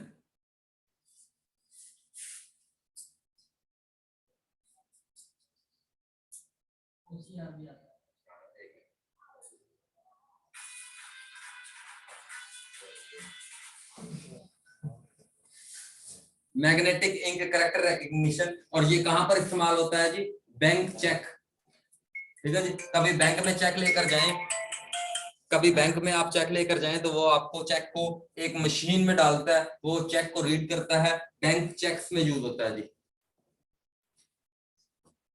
ठीक है जी, MICR। और उसके बाद आपका OCR, आउटपुट, जो जो प्रिंटेड टेक्स्ट होता है उसको एज ए आउटपुट के शो करने के लिए optical character recognition, optical character recognition, optical character recognition, optical character optical character recognition, OCR। और उसके बाद OMR शीट, जो आपको कल मिलेगी, जिनका पेपर है उनको मिलेगी, ठीक है जी, OMR शीट, जिनका कल पेपर है उनको मिलेगी OMR शीट। सफदर भाई हुक्म, रेज हैंड किया, हाँ। कीबोर्ड जो है क्रिस्टोफर शॉल्स, कीबोर्ड जो है वो क्रिस्टोफर शॉल्स,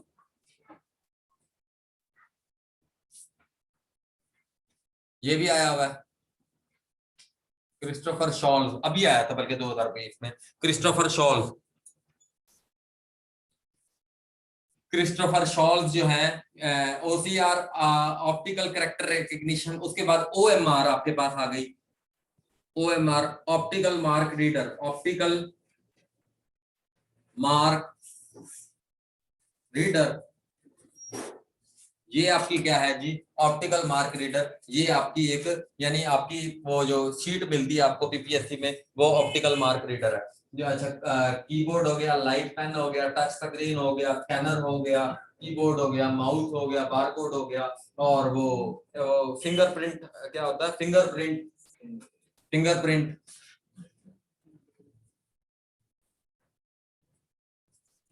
फिंगरप्रिंट जो है, बारकोड रीडर हो गया, और स्पीकर आउटपुट में आता है, ठीक है जी। अब इस इधर लिख लेते हैं जी हम, आउटपुट डिवाइसेस, ठीक है जी। ये क्रिस्टोफर शॉल्स, अच्छा चलो लिख रहे हैं, इधर लिख लेते हैं, आउटपुट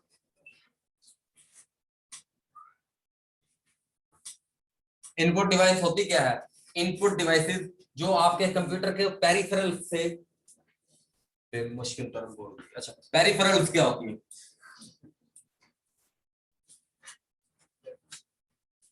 पेरिफेरल, कभी आपने पुरानी हार्ड डिस्क देखी होगी, या आपका जो वो होता है साउंड कार्ड होता है, VGA कार्ड होता है, या जो भी आप कंप्यूटर के अंदर कोई तस्वीर देख लेना नेट पे, वो जहां पर लगते हैं और जहां से उसका फिर मेन सर्किट से कनेक्शन होता है, पेरिफेरल्स एक ऐसी चीज होती है जो यानी माउस आप जहां पर लगा रहे हो उस जगह को आप कहते हो यानी पेरिफेरल, और यानी इनपुट डिवाइसेस सारी की सारी आपकी पेरिफेरल डिवाइसेस होती हैं। आप प्रिंटर लगाते हो, स्कैनर लगाते हो, समझ रही है, यानी वो जो यूएसबी जो स्लॉट, वो यानी पेरिफेरल बेसिकली कोई हार्डवेयर या वो उस तरह की चीज नहीं है, ये एक यानी इनपुट डिवाइसेस है, ठीक है जी, सारी की सारी जो कंप्यूटर से इंफॉर्मेशन लेती हैं वो पेरिफेरल्स कहलाती हैं, कंप्यूटर पेरिफेरल्स, ठीक है जी। इनपुट डिवाइसेस which जो है get information from जो है input devices peripherals, these are the called peripheral devices। अच्छा जी, उसके बाद आउटपुट डिवाइसेस आपकी कौन सी होती हैं, जो आपको इनपुट के नतीजे में रिजल्ट शो करती हैं, जैसे मॉनिटर। मॉनिटर आपके दो तरह के होते हैं, ठीक है जी, एक होता है आपका वो बोलो अब ना CRT cathode ray tube, CRT cathode ray tube, ठीक है जी। दूसरा आपका आ गया LCD लिक्विड क्रिस्टल डिस्प्ले, ठीक है जी, लिक्विड क्रिस्टल डिस्प्ले, ठीक है जी। अब आपके जो डिस्प्ले होता है उसमें क्या चीजें होती हैं जी, डिस्प्ले की अगर मैं बात करूं, आपके डिस्प्ले में सबसे जो बेसिक प्राइमरी यूनिट होता है इमेज का, that is called pixel. Pixel, और ये क्या होता है, एक डॉट होता है, एक डॉट से मिलकर बेसिकली क्या बनता है आपका जो है एक पिक्चर बनती है, डॉट्स डॉट्स मिलकर जो है वो पिक्चर बनाते हैं, पिक्सल। और रेजोल्यूशन आपकी क्या होती है जी, वो पिक्सल जो है वो मिलकर एक रेक्टेंगुलर शेप जो है वो बना देते हैं, दैट इज कॉल्ड जो है इट्स रेजोल्यूशन, ठीक है जी। जितना आपका पिक्सल अच्छा होगा आपकी क्वालिटी अच्छी होगी, जितना आपकी रेजोल्यूशन अच्छी होगी आपकी शार्पनेस अच्छी होती है, ठीक है जी, आपकी पिक्चर की क्वालिटी अच्छी होती है, यानी दोनों चीजें कंप्लीमेंट करती हैं पिक्चर क्वालिटी को, ठीक है जी। ये डिस्प्ले में आने से, हाँ डिस्प्ले में, यानी मैं डिस्प्ले का थोड़े से एलिमेंट्स बता रहा हूँ, और इसमें कुछ ग्राफिक्स यूज होते हैं, और जो आपके इनिशियल ग्राफिक्स होते हैं वो रास्टर होते हैं, रास्टर, ठीक है जी। रास्टर आपके क्या करते हैं, ये भी आपके यानी रेजोल्यूशन में जो ग्राफिक्स यूज होते हैं वो ये रेक्टेंगुलर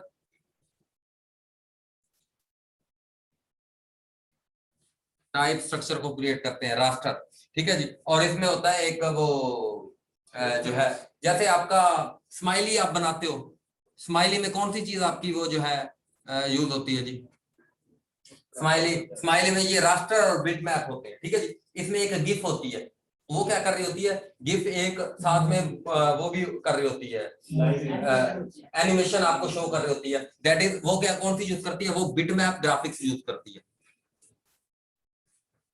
वो जो गिफ है ना वो कौन सी आपकी यूज करती है, बिट मैप ग्राफिक्स यूज करती है, ठीक है। गिफ जिप लिख दिया गिफ, ठीक है जी, गिफ आपकी बिट मैप ग्राफिक्स यूज करती है। और ये अब जो कार्टेशियन प्लेन यूज कर रहे हैं,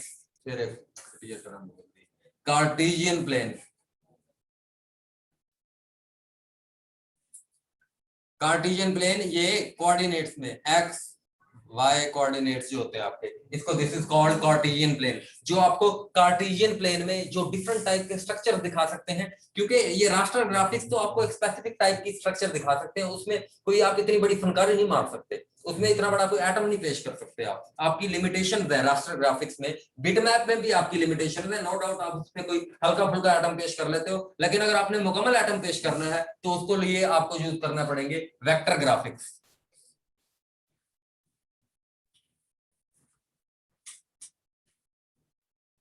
यानी ये दोनों रेक्टेंगुलर टाइप हैं, लेकिन इसमें थोड़ी सी आप गिफ की एडिशन आ गई है बिट मैप में, और ये वेक्टर ग्राफिक्स जो है ये फुल फनकार है,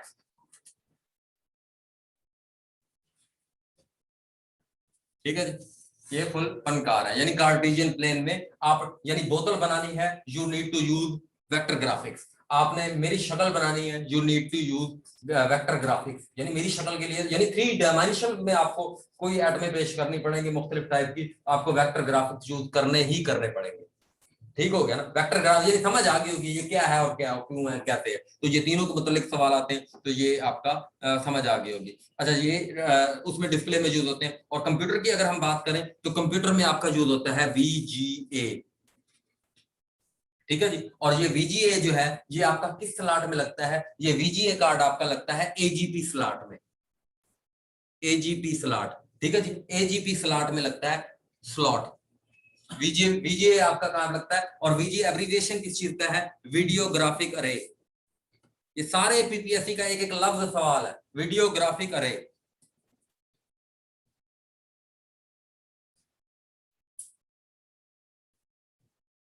वीडियो ग्राफिक अरे, यार वीडियो ग्राफिक अरे ये क्या है, वीडियो ग्राफिक अरे।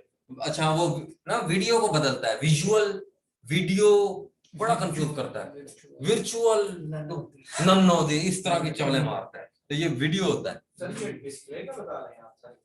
हाँ रिपीट कर देता हूँ, बिट मैप और वेक्टर कह रहे हैं जी, रिपीट कर दो, गिव इंटरचेंज फॉर्मेट। भाईजान देखो, एक है आपकी तस्वीर का basic element that is your pixel, ठीक है जी। आपकी जो क्वालिटी को इनहांस कर रहा है, और आपके पास कितने पिक्सल का कैमरा होता है जी, 102 मेगापिक्सल का भी आया हुआ है आपको, ठीक है जी। और वैसे आपके पास 16 मिलियन से लेकर 18 मिलियन मेगापिक्सल अवेलेबल है, ठीक है जी, दुनिया में। अच्छा जी, उसके बाद जो है अगर हम देखें कि जो आपकी रेजोल्यूशन होती है वो आपकी पिक्चर की शार्पनेस को, यानी आप कितना एरिया रेजोल्यूशन में कितना एरिया कवर कर रहे हो, दैट इज योर रेजोल्यूशन, ठीक है जी, दैट इज योर रेजोल्यूशन। यानी रेजोल्यूशन हो गया और आपकी पिक्सल हो गया। और ये किसी भी पिक्चर में ये दो बेसिक एलिमेंट है, पिक्चर बनानी है ये दो बेसिक एलिमेंट है, एक पिक्सल, पिक्सल तो डॉट है आपका, यानी वो एक dot dot dot dot dot dot dot मिला मिला मिला मिला मिला पिक्चर बन गई, पिक्सल बन गया, ठीक है जी। और फिर उसके बाद आपकी वो कितना साइज ले रही है, कैसे है, यानी आप कभी अपनी ये जो स्माइली भेजते हो, इस स्माइली को आप कंप्यूटर में जूम करो, कंप्यूटर में जब आप जूम करोगे ना तो आपको रेक्टेंगुलर नजर आएंगी, इसके इस जगह पर रेक्टेंगल नजर आएंगी, इस जगह पर रेक्टेंगल, क्यों, यहाँ पर वो रास्टर जो है वो ग्राफिक्स को यूज कर रहा होता है। और रास्टर ग्राफिक्स किस तरीके के होते हैं, वो रेक्टेंगल टाइप के होते हैं, यानी आप वो रेजोल्यूशन कौन सी यूज कर रहा होता है, यानी इस तरीके से आप अगर उसको देखें, यानी समझ आई होगी अब कि यानी मैं क्या बात कर रहा हूँ, उसको करोगे ना तो आपको ऐसे रेक्टेंगल रेक्टेंगल नजर आएंगी चीजें। उसके बाद अगर आप देखो कि बिटमैप जो है, बिटमैप में आपका आ जाता है गिफ, गिफ जो है ना, ऐसे कोई पिक्चर भेजते हैं, ठीक है जी, यानी 3 हर्फ भेजे होते हैं उसने, ठीक है जी, इस तरीके से 3-13 कर रहा होता है, बाद का 3-13 का मतलब तकरार कर रहा होता है, ठीक है जी। उसके बाद तितर बितर कर रहा होता है, ठीक है जी, वो क्या होता है 3-5 करना, 3-5 करना तकरार करना, और 3-13 करना तितर बितर करना, और 3 हर्फ भेजना लानत भेजना, ठीक है जी। ये तीनों आते हैं PPSC में, 9-2-11 होना, ठीक, हाँ रफू चक्कर होना। तो यानी कहने का मकसद का बात क्या कर रहा था, बिट मैप, गिफ, गिफ होता है कि ऐसे लानत भेज रहा होता है एक बंदा खड़ा और बार बार ऐसे भेज रहा होता है, गांव गांव वो हिल रही होती है पिक्चर, तो वो कौन से ग्राफिक्स यूज कर रहा होता है, वो बिट मैप ग्राफिक्स यूज कर रहा होता है, जिसमें हल्के हल्के एटम पेश हो रहे होते हैं, इतने ज्यादा एटम नहीं, यानी कोई आप वीडियो नहीं भेज सकते। और वेक्टर ग्राफिक तो आप वीडियो भेज सकते हो, आप अपनी जो मर्जी बोतल बना लो, मेरी तस्वीर बना लो, क्योंकि वो कार्टेशियन प्लेन यूज कर रहे हैं, 3 डायमेंशन में चीजों को यूज कर सकता है, उसके पास बहुत ज्यादा लेवरेज है। बिटमैप और रास्टर ग्राफिक्स में आपके पास वो लेवरेज नहीं है, यानी लेवरेजेस का फर्क है, इसमें रेक्टेंगुलर टाइप यूज होता है, और बिटमैप की आपको मैंने एग्जांपल दे दी है कि इसमें गिफ है, यानी इमेज के साथ साथ इमेज को थोड़ा सा आप हिला तुरा भी सकते हो, ठीक है जी, हिला तुरा भी सकते हो। और वेक्टर ग्राफिक्स तो आपकी जो है एडवांस लेवल की जो होती है, 3 डायमेंशन में, जैसे आपकी अब जो है वो ऐनक पान के जो मूवी देखते हैं 3D मूवीज, ऐसा लगता है बंदा आपको मार रहा है, ठीक है, तो इस टाइप के जो है तो समझ आइए अभी। नमाज DPI वो प्रिंटर में अभी आ रहेगा ना, चलो नमाज का ब्रेक ले लो, फिर नमाज का ब्रेक सर आउटपुट रिपीट कर देते हैं। एक मैंने जी जनाब बताइए, डॉस का जो इन्वेंटर है वो है पैटरसन, डॉस का इन्वेंटर जो है उसका नाम है पैटरसन। और दूसरे नंबर पर मैंने बताया है कि आपकी जो विंडोज होती हैं वो मल्टीटास्किंग होती है, यानी एक टाइम पर डिफरेंट फंक्शन परफॉर्म कर रही हैं, बैकग्राउंड में जो है तिलावत लगी हुई है, और जो है फ्रंट पर आप जो है ऑफिस MS वर्ड के ऊपर कोई काम कर रहे होते हो यानी, और ये उसको जो है आप विंडोज के अंदर किस तरीके से सारी चीजें कर रहे होते हो थ्रू ग्राफिकल यूजर इंटरफेस, यानी आपको नहीं पता कि इसके अंदर क्या कंपोनेंट लगे हुए हैं, आप तो दस्ती जो है सॉन्ग के उसके ऊपर फोल्डर के ऊपर क्लिक किया, 2019 के नए सॉन्ग उसके ऊपर क्लिक किया और आपने सॉन्ग चला दिया, ठीक है जी। वो दैट इज, ये है यूजर ग्राफिकल यूजर इंटरफेस, यानी आपको जो नजर आ रहा है वो बस आपको पता है, आपको बैकग्राउंड में नहीं पता क्या क्या हो रहा है।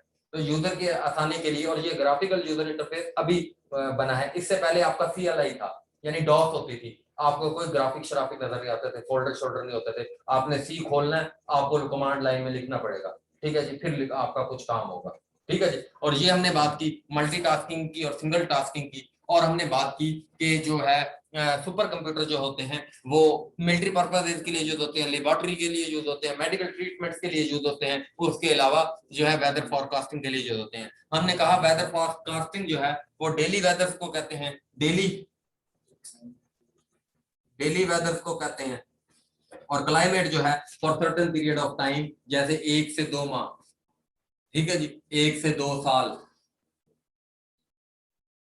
इसको आप क्या कहते हो जी। और उसके बाद हमने बात की कि जो मेन फ्रेम कंप्यूटर होते हैं ये जो है बड़े बड़े बिजनेसेस का डाटा संभालने के तौर पर भी काम होते हैं, सर्वर्स के तौर पर भी इस्तेमाल होते हैं, बल्क डाटा प्रोसेसिंग के लिए भी इस्तेमाल होते हैं। उसके बाद हमने बात की कि बेस्ट क्वालिटी जो प्रिंटर होता है वो आपका होता है डिजिटल प्लॉटर, और प्रिंटर की 2 टाइप्स होती हैं, एक इंपैक्ट प्रिंटर और एक होते हैं नॉन इंपैक्ट प्रिंटर। और जो आपके इंपैक्ट प्रिंटर होते हैं इन्हें करेक्टर प्रिंटर भी कहते हैं, क्योंकि ये पेज के ऊपर इंपैक्ट डालकर करेक्टर को टाइप कर रहे होते हैं, तो इसलिए आप इसे क्या कहते हो। और नॉन इंपैक्ट प्रिंटर जो होते हैं जैसे आपके इंकजेट और आपके लेजर प्रिंटर होते हैं, ये आपके नॉन इंपैक्ट होते हैं, ये कोई इंपैक्ट के जरिए नहीं बल्कि इनका जो अंदर वो एक वो होती है क्या कहते हैं रूलर जो होता है उसके जरिए से ये प्रिंट कर रहा होता है। और उसके बाद जो है आपको इंपैक्ट प्रिंटर के बारे में कहा कि इसकी जो मिसालें हैं डेजी व्हील प्रिंटर और ड्रम प्रिंटर, और जो आपकी नॉन इंपैक्ट प्रिंटर की है लेजर, इंकजेट और डिजिटल। और इसकी स्पीड जो होती है इनकी प्रिंटर की किसी की भी स्पीड वो पेज पर मिनट, और इनकी जो रेजोल्यूशन होती है वो DPI डॉट पर इंच, डॉट पर इंच। अब हो रही है रिकॉर्डिंग, अच्छा जी। उसके बाद जी अब हमने देखा, और क्या हमने देखा जी, बस। और इसको VGA को वीडियो ग्राफिक अरे कहते हैं, और ये फास्टेस्ट स्लॉट है। आपसे PPS में सवाल आएगा आपके कंप्यूटर में सबसे कौन सी ज्यादा फास्टेस्ट स्लॉट होती है, आपकी AGP स्लॉट सबसे ज्यादा फास्टेस्ट होती है, ठीक है जी। फास्टेस्ट स्लॉट कौन सी है जी, AGP, जहां पर आपका VGA कार्ड लगता है, दैट स्लॉट इज जो है आपकी जो है फास्टेस्ट स्लॉट, ठीक है जी। और उसके बाद हमने, और अभी हम स्टोरेज को देख रहे हैं कि कंप्यूटर में स्टोरेज है सर डॉट पर इंच किसका था होगा, रेजोल्यूशन, प्रिंटर रेजोल्यूशन को नापने के लिए डॉट पर इंच, प्रिंटर रेजोल्यूशन को नापने के लिए डॉट पर इंच। अच्छा, उसके बाद जी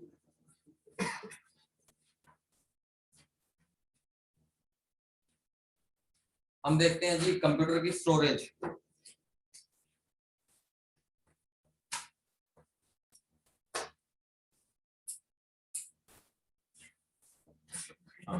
स्टोरेज, स्टोरेज के लिए आपको क्या चाहिए जी, मेमोरी चाहिए, मेमोरी चाहिए आपको, मेमोरी चाहिए, अच्छा जो भी। उसके बाद हमारे पास बेसिक यूनिट ऑफ मेमोरी क्या होता है, बेसिक यूनिट ऑफ मेमोरी क्या होता है, basic unit of memory bit, basic unit of memory, यानी कोई भी डाटा जो है बिट क्या होता है, 0 और 1, this is called binary digit, this is called binary digit. PPSC के सवाल है, ठीक है जी। Binary digit basic unit, bit जो है 4 बिट मिलकर आपका क्या बनाते हैं, चार निब्बल मिलके 3 हर्फ है आपके कंप्यूटर के ऊपर, 4 निब्बल मिलके निबल, स्पीकर भी स्टिकर भेजता हूं। 4 बिट जो है निबल, और उसके बाद आपका 8 बिट जो है वो आपके 1 बाइट, ठीक है जी। और उसके बाद आपका 8 से लेकर 96 बिट का एक वर्ड हो सकता है। उस वर्ड की इंटेंसिटी और उसकी लेंथ के ऊपर डिपेंड करता है कि वो कितने का है। 8 से 96 बिट का एक वर्ड, ठीक है जी। उसके बाद ये आपकी मेमोरी के यूनिट होते हैं, और ये मेमोरी आप अपने कंप्यूटर में जो है ना, आपके इसकी जो नापने का है वो फॉर्मूला क्या है जी आपका, जैसे 1024 बिट्स का आपके पास 1 MB मेगा बाइट, ठीक है जी। और उसके बाद 1024 MB is equal to 1 GB gigabyte. उसके बाद 1024 गीगाबाइट मिलकर आपके क्या बनाते हैं 1 TB, और 1024 TB बनाकर क्या बनाते हैं 1 पेटाबाइट, ठीक है जी। 1 पेटाबाइट PB, पेटाबाइट 1 PB, ठीक है जी। 1024 TB मिलकर क्या बनाते हैं जी PB। अच्छा जी, उसके बाद जी अब ये तो हो गई हमारी मेमोरी के कुछ यूनिट। अब हमारे जो कंप्यूटर है उस कंप्यूटर में हम थोड़ी सी फंक्शनैलिटी को देख लेते हैं कंप्यूटर की। कंप्यूटर में आपके पास सबसे पहले क्या होता है जी, आपके कंप्यूटर की जो मेमोरी होती है, एक हम बात करेंगे इनसाइड सीपीयू, एक आउटसाइड सीपीयू। इनसाइड सीपीयू हम बात कर लेते हैं। Inside CPU smallest and fastest memory आपकी है रजिस्टर। रजिस्टर, और रजिस्टर कितने बिट के होते हैं 8 बिट के होता है। 8 बिट, 16 बिट, 32 बिट के और 64 बिट के रजिस्टर होते हैं। एड्रेस रजिस्टर, ठीक है जी, बहुत टाइप के इनके रजिस्टर जो है, और ये इनसाइड सीपीयू होता है, ठीक है जी रजिस्टर। और उसके बाद अगर हम आउटसाइड सीपीयू देखें तो आपके पास कौन सी होती है जी, रैम और रोम। और इन रैम और रोम को आप क्या कहते हो जी, प्राइमरी या मेन मेमोरी, इन दोनों का ये नाम है। रैम और रोम को ही प्राइमरी मेमोरी कहते हैं, रैम और रोम को ही आप मेन मेमोरी कहते हो, ठीक है जी। रैम आपका होता है रैंडम एक्सेस मेमोरी, ठीक है जी। और उसके बाद आपका रोम जो होता है, ये रैम हो गया, और आपका रोम जो है वो आपका होता है रीड ओनली मेमोरी, ठीक है। 10 से 24 बिट और केबी अच्छा 10, हाँ वो लिखा हुआ है यार एक बंदे ने। अच्छा ये पहले केबी आएगा 1 किलोबाइट, फिर एमबी जो है 1 GB, 1024 KB is equal to 1 MB. 1024 KB 1 MB. 1024 MB. 1 TB.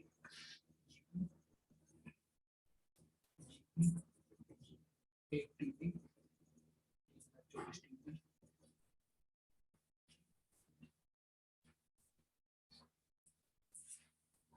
ठीक हो गया जब। अच्छा रीड ओनली मेमोरी, और आपकी एक और इसके तरह की आपकी और मेमोरी होती है, that is called cache memory. और ये आउटसाइड सीपीयू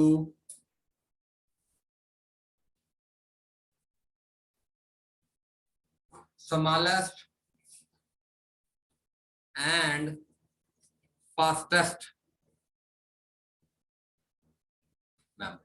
अब ये क्या होती हैं, क्यों होती हैं ना, outside, outside cache outside, register inside, ठीक है जी। Cache memory outside CPU smallest, और ये क्या होती है जी, ये बफर, बफर क्या कहते हैं, आरजी ठिकाना, buffer between RAM and CPU,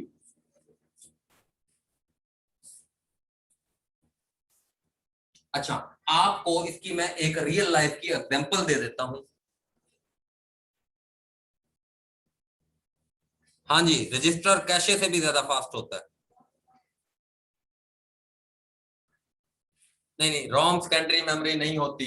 ये जो मैं बात लिख रहा हूँ बस ठीक है, यही ठीक है, ठीक है। अब मैं मुझे बताने दो अपनी बातें। अच्छा, कैशे जो मेमोरी होती है, मैं समझाता हूँ। आप कभी भी आपके घर पे इंटरनेट का कुछ प्रॉब्लम होता है, आप या आपके मोबाइल में कभी इंटरनेट का प्रॉब्लम होता है, आप अपने ऑपरेटर को फोन करते हो, यार मेरी स्पीड नहीं आ रही। आपको वो क्या कहता है, भाईजान अपने ब्राउजर की कैशे जो है ना वो उसको करो, हिस्ट्री को रिमूव करो, कैशे खाली करो अपनी कैशे मेमोरी। यानी रोम आपकी, रैम किस तरह की मेमोरी होती है, रैम आपकी वोलाटाइल मेमोरी होती है। आरवी वोलाटाइल क्या किसे कहते हैं, आरवी, आरवी मेमोरी। और कैशे भी आपकी क्या होती है, आरवी। अब आपकी रैम के ऊपर ना बर्डन होता है ज्यादा, आप सीपीयू बंद करोगे आपकी रैम का बर्डन खत्म, ठीक है जी, आपकी रैम का बर्डन खत्म, आपकी कैशे का बर्डन खत्म। अब जो रैम जो है ना, रैम के ऊपर बाज़ आपने कम रैम लगाई हुई है या कुछ भी आपका प्रॉब्लम है, रैम में डाटा जो है ना वो पूरा हो गया, अगर आपकी 128 MB की रैम है वो पूरा हो गया, तो आपकी रैम को सपोर्ट करने के लिए आपके सिस्टम में एक चीज होती है, दैट इज कैशे। तो वो जो ब्राउजर की हिस्ट्री है, जो आपकी रीसेंट फाइल्स हैं, जो आपने रीसेंट काम किए हैं, ये सारी चीजें कहां पर स्टोर होती हैं, ये आपकी कैशे में स्टोर होती हैं। यानी आपकी कैशे बेसिकली क्या कर रही होती है, it provide support to RAM, RAM, ये रैम को आपके सपोर्ट प्रोवाइड करती है। ये सवाल भी आया हुआ है, buffer between RAM and CPU, ठीक है जी, ये बफर होती है, यानी एक जगह है बिटवीन सीपीयू और रैम के, जो उसको रैम को सहारा देती है, रैम को सहारा देती है कैशे मेमोरी। और ये भी क्या होती है, वोलाटाइल होती है।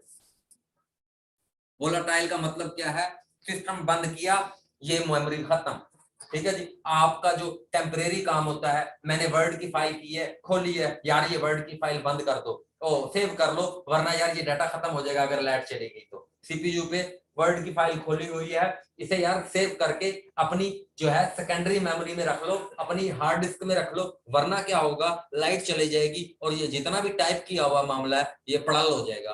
क्यों पड़ाल हो जाएगा, इसलिए पड़ाल हो जाएगा क्योंकि वो रैम में है।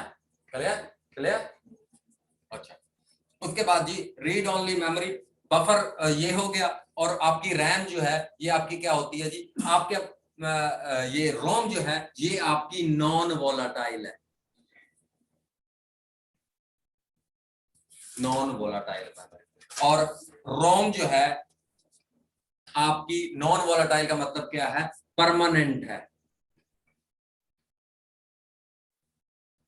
परमानेंट है आपकी। ये इसके अंदर आप, और ये क्या है, रीड ओनली मेमोरी है, इसमें कोई एडिशन एडिट नहीं कर सकते। आपके कंप्यूटर में जब आती है तो ये लगी हुई आती है, इसके अंदर प्रोग्राम स्टोर हुआ होता है, आप इसको छेड़खानियां नहीं कर सकते इसके साथ। रैम के साथ पुराने जो यूजर हैं कंप्यूटर के उनको पता है, वो रैम निकालते थे, नहीं लगाई रैम, अगर फॉर एग्जांपल आपको एरर आ रहा है, आप अपनी रैम निकाल कर दोबारा लगा सकते थे, आपके पास एक जो है, लेकिन आपके साथ इसके साथ ही होती। ये आपकी तीन तरह की जो मेमोरी है ये आपकी क्या कहलाती है, कैशे एक बिल्कुल ही डिफरेंट टाइप की मेमोरी है, ये प्राइमरी या मेन मेमोरी में नहीं आती। ये कैशे एक डिफरेंट टाइप की मेमोरी है जो कि आपकी ब्राउजर की हिस्ट्री या आपकी जो रिसेंट आप काम कर रहे हो उसके हवाले से काम करती है। उसके अलावा आपकी एक होती है सेकेंडरी मेमोरी।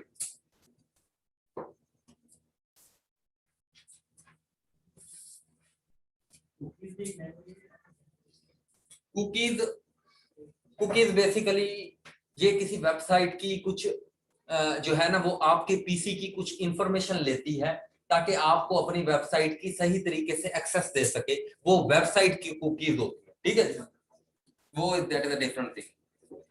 तो सेकेंडरी मेमोरी जो है वो आपकी क्या होती है जी, सेकेंडरी मेमोरी आपकी hard disk,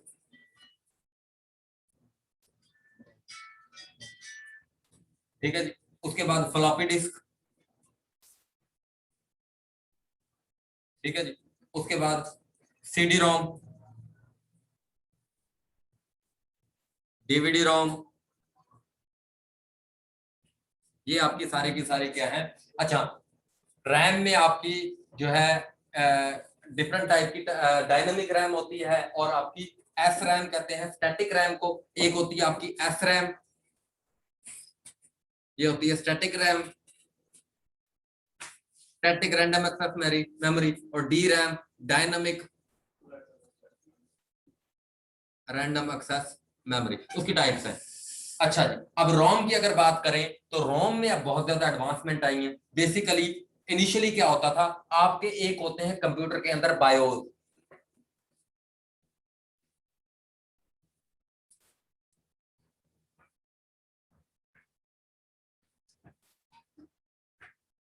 basic input output system, ठीक है जी, बेसिक इनपुट आउटपुट सिस्टम। ये जो है ये आपके बायोस होते हैं, आपके कंप्यूटर के बारे में बेसिक इंफॉर्मेशन होती है। ये कहां पर स्टोर होती है, ये क्वेश्चन भी पूछा जाता था। तो पहले आपकी स्टोर होती थी बायोस स्टोर्ड इन रोम, और अब रोम की डिफरेंट टाइप्स आ गई हैं रोम की, जिनमें ईईपी रोम, ईईपी रोम, और ये ईईपी रोम जो है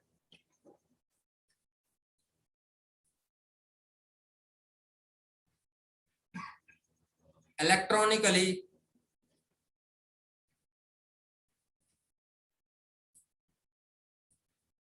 अरेजेबल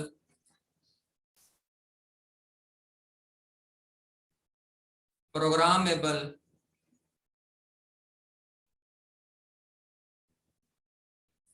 रीड ओनली मेमोरी, ठीक है जी। ROM, EEPROM electronically erasable programmable, क्योंकि इलेक्ट्रॉनिकली आप इसको कर सकते हो, यानी आपको इसको साथ अपने बायोस फिट करने हैं या उसमें कोई चेंजिंग करनी है तो आप यूजर मैनुअल नहीं हो सकता, आपको कोई उसके जो है अंदर जाना पड़ेगा, कुछ सिस्टम आपको करना पड़ेगा, ईईपी रोम। लेकिन अब इन्होंने बायोस को स्टोर करने के लिए एक अलग सी चीज दे दी है, that is called your flash memory, flash memory where BIOS store. ये भी एक रोम की टाइप है, वेयर बायोस, यानी बायोस से आगे एक चीज है जी जहां पर अलग से अब जी इन्होंने जो है वो स्टोर करते हैं, वेयर बायोस स्टोर, यानी रोम को इनहांस किया गया। पहले ईईपी रोम आया, अब फ्लैश मेमोरी भी आ चुकी है।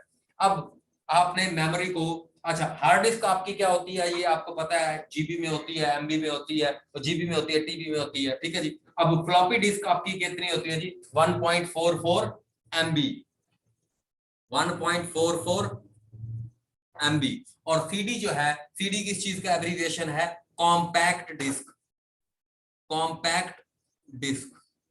और इस कॉम्पैक्ट डिस्क के अंदर आपकी कौन सी टेक्नोलॉजी यूज होती है, लेजर टेक्नोलॉजी है, फ्लॉपी, फ्लॉपी है, फ्लॉपी, अच्छा लेजर टेक्नोलॉजी।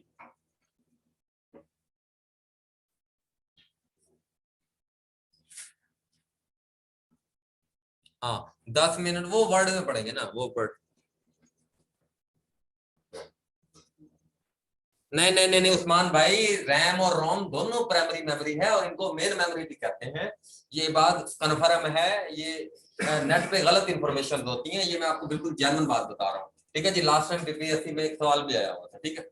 ये दोनों आपकी प्राइमरी मेमोरी है। सेकेंडरी आपकी वो होती है, प्राइमरी मेमोरी एक ऐसी मेमोरी होती है, प्राइमरी मेमोरी या मेन मेमोरी ऐसी मेमोरी होती है जो आपको बेसिक इंफॉर्मेशन यानी आपके स्टार्टअप में होती है, जो आपके स्टार्टअप इंफॉर्मेशन में। सेकेंडरी होती है आपकी परमानेंट मेमोरी, जिसको आप कभी भी जो है वो रिमूव नहीं कर सकते आप, और आप ये यूजर को जो है ना इसकी एक्सेस हासिल होती है, उसमें कोई डाटा डालना निकालना कुछ, तो ये सेकेंडरी मेमोरी है, ये होती है वो। और इसमें कॉम्पैक्ट डिस्क में कौन सी सीडी को कभी ऐसे कर करके लोगों को वो किया है ना, शोआएं लश्कारे निकलते हैं उसमें से, ठीक है जी। तो एक कॉम्पैक्ट डिस्क के अंदर कितने एमबी स्टोर कर सकते हो जी आप, 680 MB, ठीक है जी। और डीवीडी किस चीज का है, digital versatile disc, digital versatile disc, digital versatile disc, digital versatile disc. और डिजिटल वर्सटाइल डिस्क जो है ये अगर डीवीडी रोम होता है और एक डीवीडी RW होता है। जब RW लिखा हो तो ये क्या होता है, read and right, read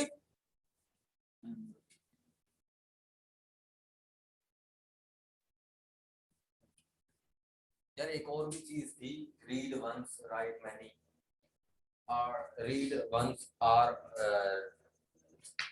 read once read only, write once read many, WO WORM, WORM, WORM किस चीज का एब्रिविएशन है, राइट वंस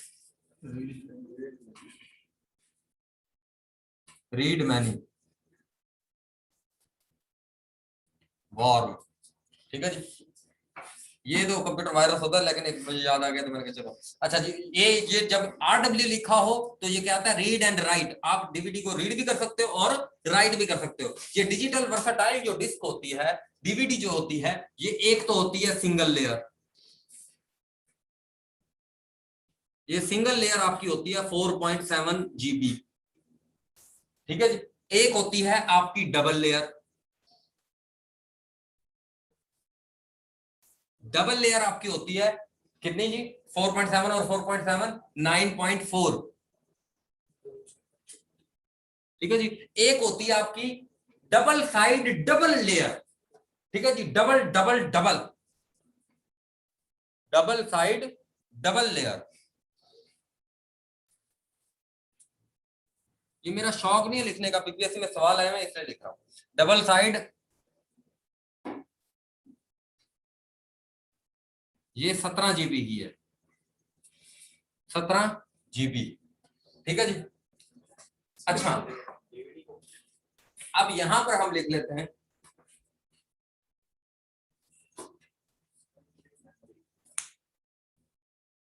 बिल्कुल बिल्कुल बिल्कुल। अच्छा, उसके बाद अब हम थोड़ा सा आधा घंटा बस, ये थोड़ा सा तो रह गया ना, आप ये हल्का सा। अच्छा, उसके बाद जी अब हम देखते हैं कि जी कंप्यूटर का बेसिक इंफॉर्मेशन जो है ना होता क्या है, इसमें कौन कौन से यूनिट्स होते हैं, इस कंप्यूटर के यूनिट्स कौन कौन से होते हैं। ये तो आपने मेमोरी देखी, मैं अभी थोड़ा सा यूनिट्स के बारे में बात कर लूं। आपके अंदर एक होता है ALU। ठीक है, ALU आपका क्या होता है जी, arithmetic and logic unit, arithmetic and logic unit. ये क्या परफॉर्म करता है, ये परफॉर्म करता है arithmetic operation.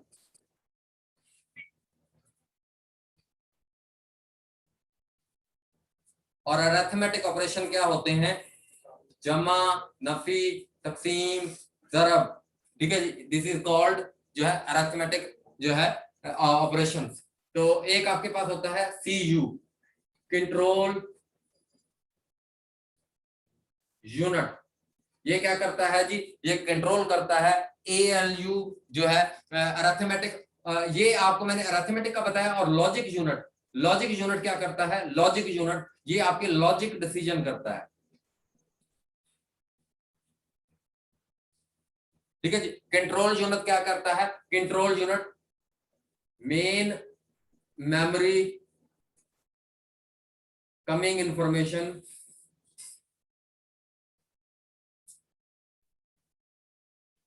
Transfer to motherboard. Main board आपकी जो मेमोरी से इंफॉर्मेशन आती है उसे मदरबोर्ड तक पहुंचाता है और मदरबोर्ड की इंफॉर्मेशन को मेन मेमोरी तक पहुंचाता है। यानी दरमियान में जो है कंट्रोल करता है, कंट्रोल सेक्शन क्या करता है आपका, कंट्रोल करता है। अब हम ये आपके 2 यूनिट हो गए। अब आप इस काबिल हो गए हैं कि आपको बताया जाए कि कंप्यूटर का क्या फंक्शनैलिटी होती है, इसमें किस तरीके से आपने पावर का बटन दबाया तो पावर का बटन दबाने से आपका क्या होता है जी, पोस्ट। पोस्ट किसे कहते हैं जी, power on self test, power on self test, power on self test. यानी जैसे ही आप पावर का बटन दबाओगे तो आपकी पावर क्या करेगी, पावर ऑन सेल्फ टेस्ट हो जाएगा, यानी वो चेक करेगा कि आपके कंप्यूटर में लगी हुई डिवाइसें सारी ठीक है, ओके है, ये तो वो सारे मामला ठीक है, ये पावर ऑन सेल्फ टेस्ट होगा। फिर उसके बाद आपका डाटा कहां पर जाएगा, आपका डाटा जाएगा जो है अरिथमेटिक एंड लॉजिक यूनिट, फिर कंट्रोल यूनिट, और फिर इस तरीके से आपका सारा जो है मामला और प्रोसीजर होगा। तो पावर ऑन सेल्फ टेस्ट होगा, और फिर उसके बाद आपका रैम और रोम क्या कर रहे होंगे वो मैंने आपको बता दिया कि जी ये फंक्शन परफॉर्म कर रहे होंगे। कोई है सवाल? सबसे 2-4 मिनट एक ये सवाल है? अच्छा कोई सवाल रह गया? अच्छा अभी ना हमारा काफी ऐसे थोड़ा बहुत इसमें ना चीजें रह गई हैं कोई हल्की फुल्की, तो इंशाल्लाह वो मैं कसर निकलवा दूंगा, ठीक है? कोई अगर क्वेश्चन रह गया होगा।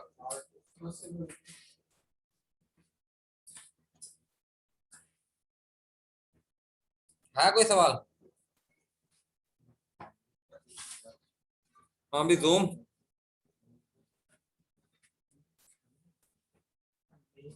हाँ CDRW भी होता है, जैसे DVD-RW होता है CD-RW भी होता है।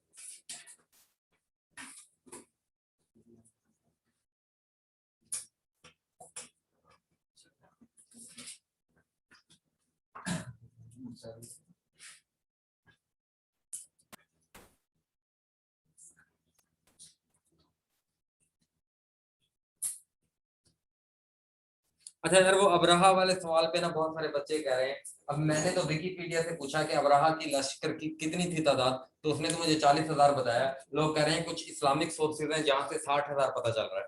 तो अब मेरे पास अभी तक रेफरेंस नहीं आया, वरना मैं आपको 60,000 करवा देता, ठीक है? उसका ये प्रॉब्लम है, बहुत सारे इस ग्रुप में से भी बच्चे कह रहे हैं कि 60। हाँ ग्रीन रेवोल्यूशन पाकिस्तान में 1960 में आया। ग्रीन रेवोल्यूशन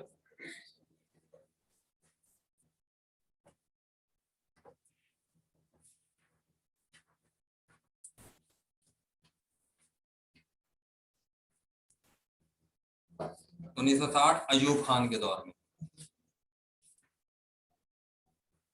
ठीक है जी। और ओजड़ी कैंप जिसमें जो है शायद खाकान अब्बासी के वालिद की जो है ना वो हुआ था। ओजड़ी कैंप इंसिडेंट 1988 में, ओजड़ी कैंप 1988 शायद खाकान अब्बासी इसमें हुआ था, खाकान अब्बासी।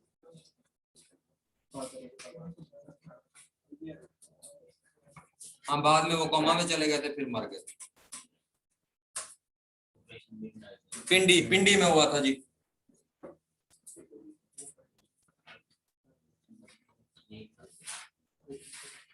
ये भी बता दिया। पिंडी पिंडी पिंडी पिंडी पिंडी रावलपिंडी।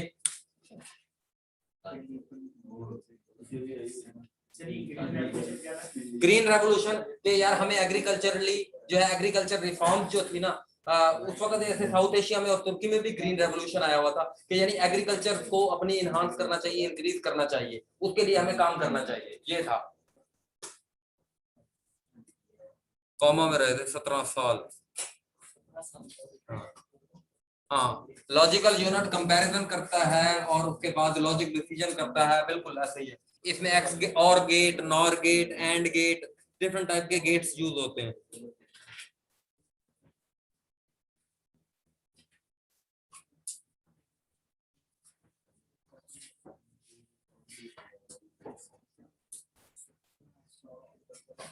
ठीक है जी, कोई सवाल तो नहीं है, कोई क्वेश्चन? एक नहीं कर बस खत्म करो। ओके फिर भाई, अल्लाह हाफिज। पोस्ट कहाँ स्टोर होता है? पोस्ट कहीं स्टोर नहीं होता। पोस्ट जो है ना ये आपका सबसे पहला पावर ऑन सेल्फ टेस्ट है, ठीक है जी। यानी आपका सबसे पहले क्या करता है जी, चीजों को चेक करता है कि आपका फैन ठीक काम कर रहा है, आपका प्रोसेसर ठीक काम कर रहा है, आपकी मेमोरी ठीक काम करती है। ये पावर ऑन, जैसे ही पावर ऑन करते हो ऑन तो आपका टेस्टिंग शुरू हो जाती है, पावर ऑन सेल्फ टेस्ट शुरू हो जाता है। ठीक है जी। पीरोम होता है प्रोग्रामेबल रीड ओनली मेमोरी। उसकी मैंने एक आपको यानी रैम जो है ना ये वैसे ही इस प्रोग्रामिंग तो आपको इसकी करनी पड़ती है। रोम की प्रोग्रामेबल रीडेबल मेमोरी।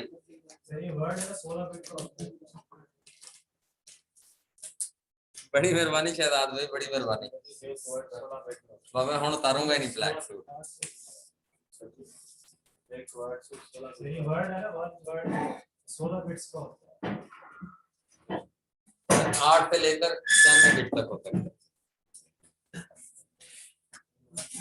नोट्स भी मिल जाएंगे इनके। ओके जी। जाने